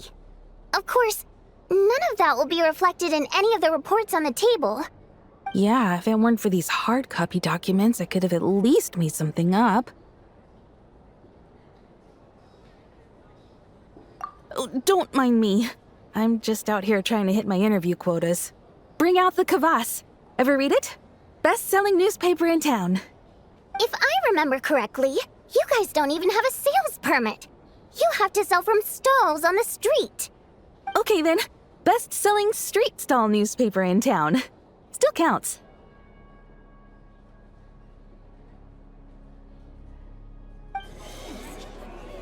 Order! We will now open the floor to the representatives. If there are no further substantive issues to discuss, we will then proceed to a vote on this motion. Snezhnaya has a long tradition of treating members of the Fatui armed forces and their dependents favorably. But recent surveys shows that Fatui families in remote areas have access to 15% less crystal than the average civilian family in Snezhnograd. It's been said many times before, but it bears repeating now. There needs to be a clear and consistent rationale behind how crystal is allocated, or we will soon face immense public backlash. Perhaps you wouldn't need to keep repeating yourself if you would hear me out for once. I say again, true consistency exists only in principle. In the real world, fairness is relative.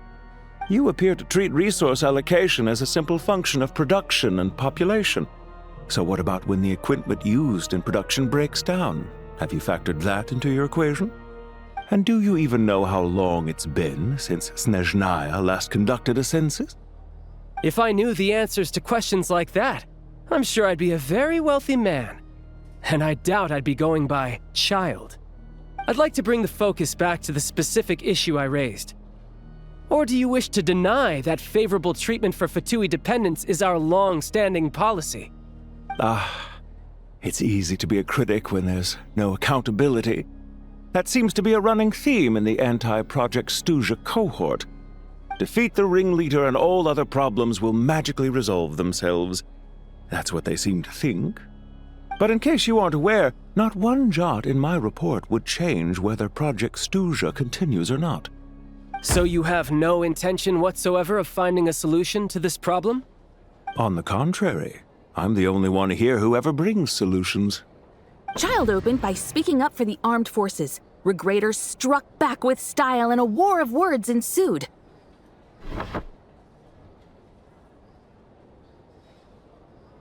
Our reporter was live on the scene to get the audience's reaction as it all unfolded. Who do you support? The people have spoken! Child received raucous applause from the crowd as he pushed Regrator onto his back foot with a relentless barrage of questions. It had to be seen to be believed. Now you see why they don't have a sales permit. However this reporter wants to spin things, I haven't forgotten that Tartaglia was representing the Northland Bank when we first met in Liyue. So surely, their relationship can't always have been this strained. You two are getting off topic. Let's focus on what the data is saying. Mr. Pantalone, may I speak on your behalf? Oh, please do. I'm more than happy to save my breath. Crystal distribution policy undergoes modifications with each new period, the ultimate goal being to find the most reasonable method of allocation, which I believe is what Mr. Tartaglia also seeks. But I fear many may have been misled on this topic by extremist activists. To clarify, Project Stuzha is not the root cause of the problem. It is merely a framework for resource distribution. The most recent reports all point to Snezhnaya's resilience and adaptability during this period of fine-tuning, and give clear indications that a distribution framework is improving with each iteration. To make drastic adjustments without first considering the risks would likely do more harm than good. It would be a waste of the hard-won experience we've gained to date. Renowned scholar of finance, Arapov spoke up to clarify the fiscal logic, clearly alluding to social organizations like the Rokot in his words. With the notorious Lelek still active to this day, should the Rokot be held responsible? No, there is someone else to blame. She's just rephrasing what Mr. Pantalone said. The Rokot are the critics he accuses of taking no responsibility for their actions. As for Lilik, you won't have heard of him yet. He's currently the most famous member of the Rokot. Well, more like infamous. Ending Project Stuzha has become an obsession for him. Unlike the more decent ones among us, he believes that votes in the Vetcha are all that matter. So whether it's threats, coercion, or bribery, he'll use whatever means necessary to get people to change their vote. And since we're already on the subject, what do you think of Lelek's methods? Are you for or against? Well, whatever the story is, his actions benefit us all. We stand with Lelek. At least someone here wants to take this discussion seriously. I've been considering that issue myself. What you really need is more precise regional data, right? I think it would be easiest to let the Fatui handle it, since they're already in charge of Crystal shipments anyway. We may as well get them to collect some data while they're at it. Whatever you need, you can ask the Fatui to look into it for you. In terms of supervision, I think the Druzhna would be a good fit. I had hoped to discuss this with Miss Vesna, but sadly, she's not present. I will be happy to take a note of your suggestions and present them to Commander Vesna for a decision upon her return. The Commander has always taken a keen interest in Project Stuzha. However, given the Druzhna's demanding workload, I'm afraid it may prove difficult for them to provide any practical support. Let us refrain from jumping to conclusions until a concrete and actionable plan is in place. My apologies, Lord Rooster. There are numerous issues to address here, including manpower, time sensitivity, and reporting lines. Nevertheless, I support drafting a proposal. Follow the usual procedure, and it can be raised as a new motion for all parties to evaluate at the appropriate time. In that case, I'd like to share one thought before the proposal is drafted.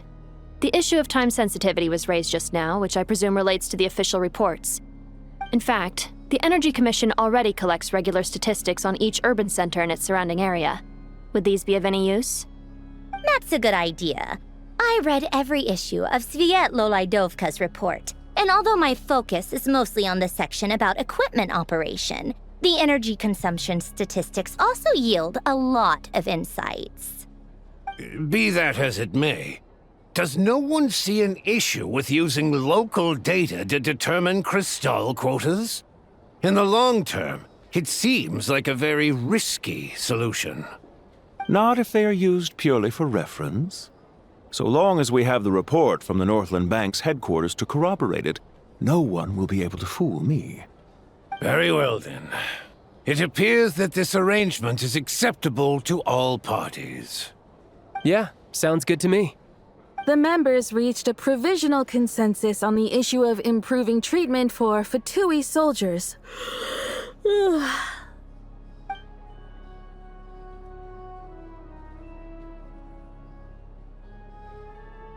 Today, the prima donna of the Korailievsky troupe attended a session of the Snezhnaya in the company of a dashing young man. The question on all our minds is, what is the true nature of their relationship? Write anything like that again, and I'm revoking your permission to interview the troupe. Got it?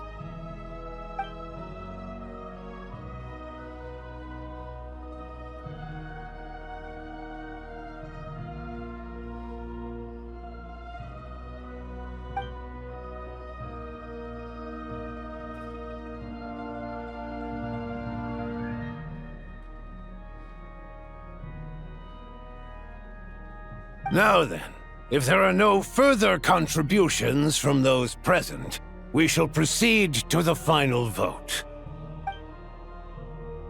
Hey, check it out! What made him vote against? Why now?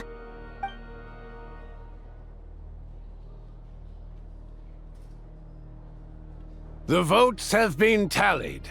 Those in favor of continuing Project Stuzha total 61%, securing a clear majority. That was too close. The margin has shrunk yet again. Chuganov was a huge loss. I'll bet Lelik is behind this. I wonder how Pulcinella will respond this time. Chuganov. I see. Lelik strikes again. Yes, go, Lelik. Once Project Stuzha is defeated, our unwavering support at Bring Out the Kvass will finally pay off when we make our comeback. I can taste our victory already! In accordance with the result of this vote, Project Stuzha will remain in effect until the next Vecha period. Finally, may I remind us all, we debate only for the greater glory and solidarity of our nation.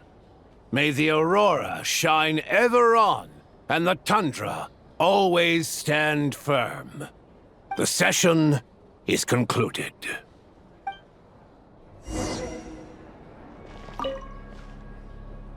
I have to say, I really wasn't expecting Chuganov to vote against Project Stuzha. Well, in principle, Snezhnaya's business and political elites ought to be the ones least likely to oppose it. As we heard, Project Stuzha is basically just a resource distribution framework that requires everyone to cut back during the winter. But even if the policy got cancelled, the Tsaritsa's energy needs wouldn't suddenly go down. The extra demand from the public would have to be filled from somewhere. So logically, the factories would have to take the hit. I got a letter from Mr. Mitya just before today's session. He said he's confirmed that there are issues around overtime and excessive energy consumption at the Iskra manufacturing plant. In a situation like this, once the Rooster receives the report, He'll order the factory to halt production and submit to an investigation before issuing a penalty. But that's a week-long process, and thus didn't make it onto the Vetcha agenda this time. I don't think he suspects anything so far.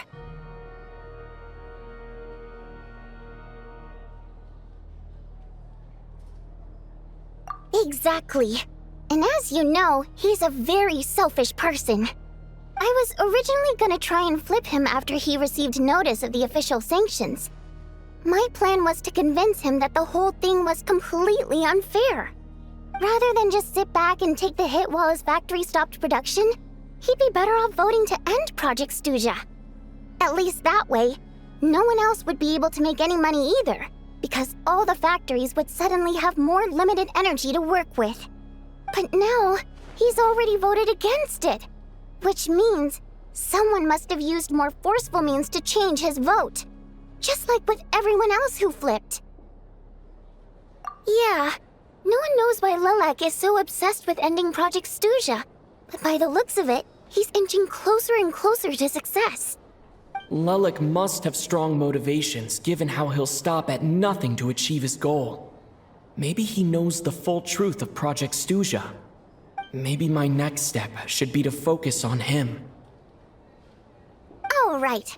What are your plans for the rest of the day? Shall we head out? Hey, comrade. I noticed you were here during the debate. I didn't take you for a political enthusiast. Greetings, Harbingers. I just happened to have some free time today, and my new friend here thought it might be fun to check out the Vetcha. Ah, Odette must have introduced you. Looks like you two are getting along pretty well. I'll leave you to catch up. I should head back to the troop. Sure. Break a leg and all that.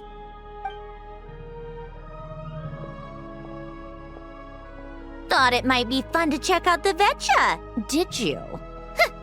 Things are never that simple with you, Traveler. There's no way you're here for kicks and giggles. Tell me I'm wrong. Oh, yeah. To some, he's a captivating enigma. To others, he's the bane of their existence. No one ever thought that some anonymous nobody from the Rokot could cause such a stir. Huh? You want to look into Lelik? Then I'm sure his days of anonymity are numbered.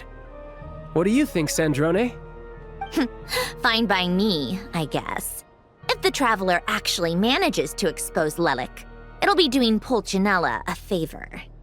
In return, it seems fair to let him in on what we've learned so far. My thoughts exactly. Sharing is caring, after all. Head back to Glupov and grab the files on Lelik. It's easier to just pull the records than go through the rigmarole of getting the Traveler a visitor's permit. As you command, child, sir. In that case, since we're going to be waiting anyway, I'll have someone brew a pot of black tea.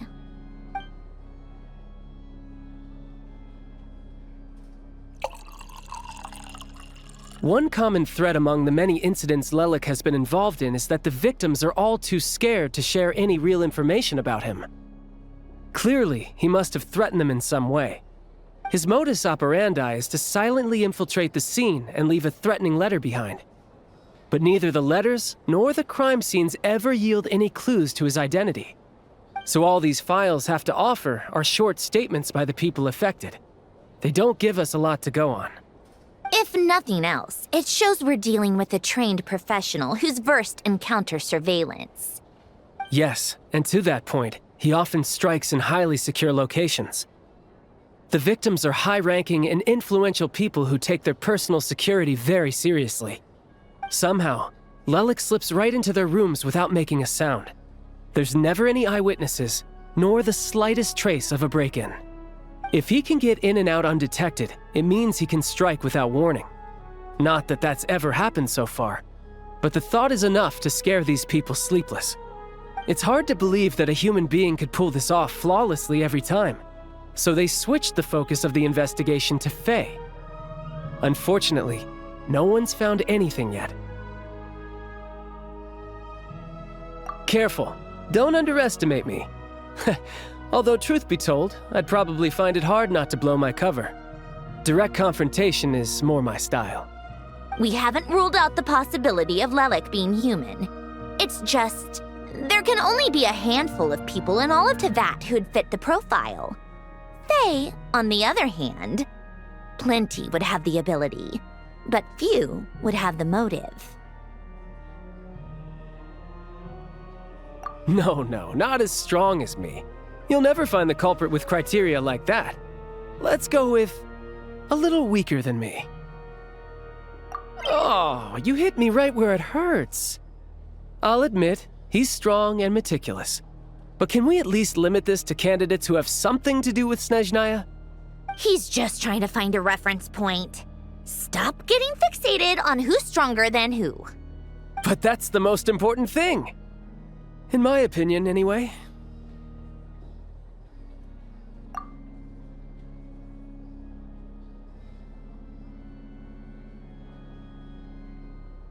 Odette.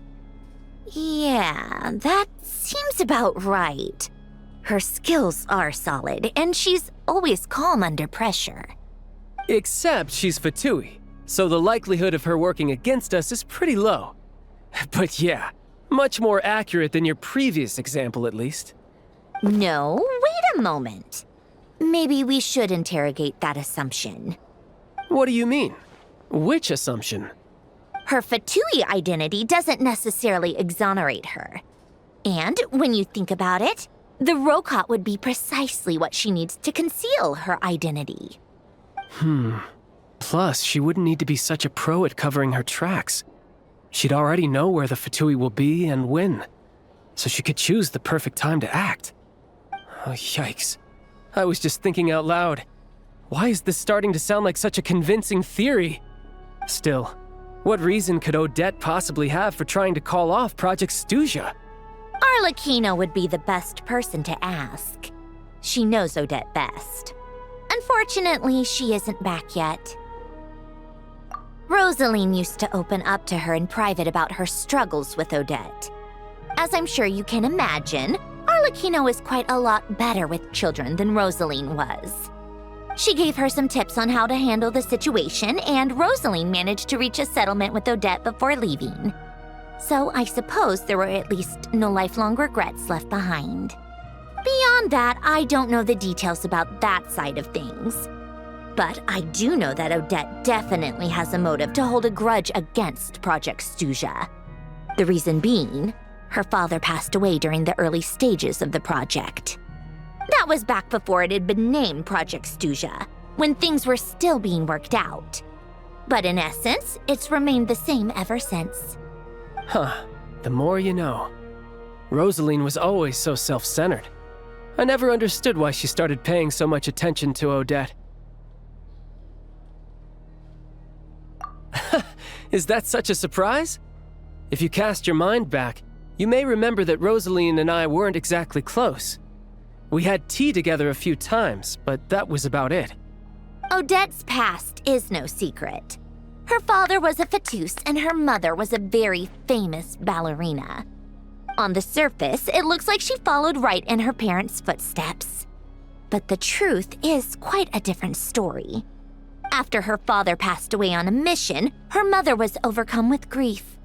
She broke her leg during a performance and could never dance again. Odette was only interested in ballet at the time, but this tragedy left the family with both breadwinners gone. They could barely make ends meet. Per Capitano's policy, family members of Fatui who died in the line of duty had to be appropriately accommodated and provided with adequate assistance. So, regardless of how Rosaline may have felt about it, it fell to her to resolve the issue of Odette's family's livelihood. In the end, the solution they agreed upon was to have Odette join the Fatui. Right, because the alternative would have been a one-off compensation payment, I guess. In that sense, joining up was definitely the better option. Still, she must have had mixed feelings about it, right? If she doesn't even like the Fatui. It's just a theory, a possibility. But as a motive for Odette to become Lelik, it holds up. That said, I have no idea where Odette's head is at right now, or what her conflict with Rosaline was about. Plenty of people were on bad terms with Rosaline. I I have no intention of trying to figure it all out.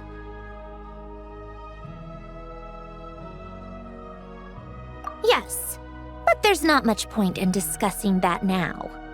Yeah, back to Lelik.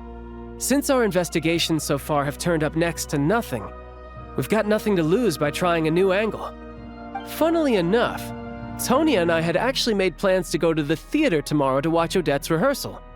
Unfortunately, thanks to this Lelik situation, I'll be stuck working overtime again. Which means you can go in my place. No point wasting the ticket, plus, you'll get to meet Tonya. Spirit Seeker. Quite the classic ballet. It was passed down through Odette's mother's family for generations, though it hasn't been performed in years. But Odette's been practicing it diligently, and it's finally ready for a return to the stage. Excitement is through the roof. Tickets for the official performance sold out long ago. Tonya's excited for it too. She's desperate to see it no matter what. Personally, it's not really my kind of thing, but since she's my little sister, I had to figure something out. I've actually seen it several times before. The story's pretty straightforward. The lead character follows a trail of clues left behind by a spirit, gradually recovering her memories along the way. It's a tale of love and regret. So not exactly reinventing the wheel, at least by today's standards. But when that classic melody kicks in and the lead character begins to dance, it always gets me.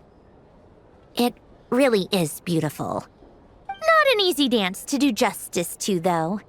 I know it's always been Odette's dream to perform this piece, but I'm not sure she's really ready. In that case, I think that even if she is Lelik, we should wait until her performance is over before we respond. I'll let you take it from here, comrade. Sounds like you've made a ton of progress today. It's good that everything's going so smoothly. Next step is to head back to the theater and get a clear answer from Odette. Either way, Paimon doesn't get the sense that she's a bad person.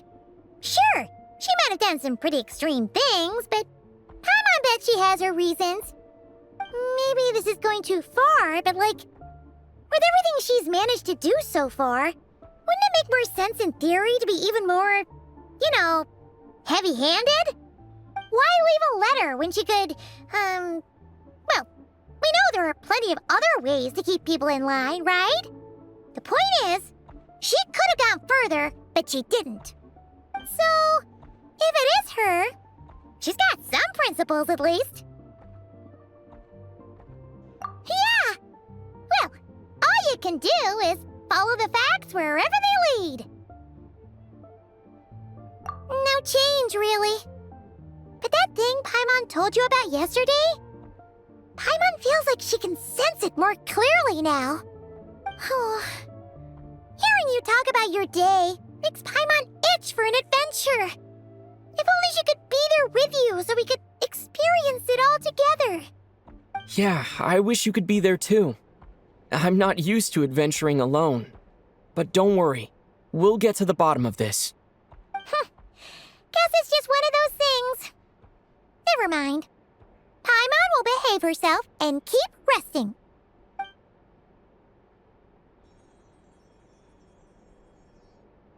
If Odette is Lelik, she may well have inside information on Project Snezhnaya. Her father was involved with the project's early implementation and tragically died in the process. Now, she's dedicated herself to bringing it to an end. It's hard to imagine she could have gotten this far without knowing anything at all about the Tsaritsa's true intentions. When she spoke to us as a member of the Fatui, how much did she let on? And how much was she hiding? Only time will tell. Maybe tomorrow, everything will be answered. Hey look! It's snowing! Could be a tough day ahead. Make sure you wrap up warm tomorrow.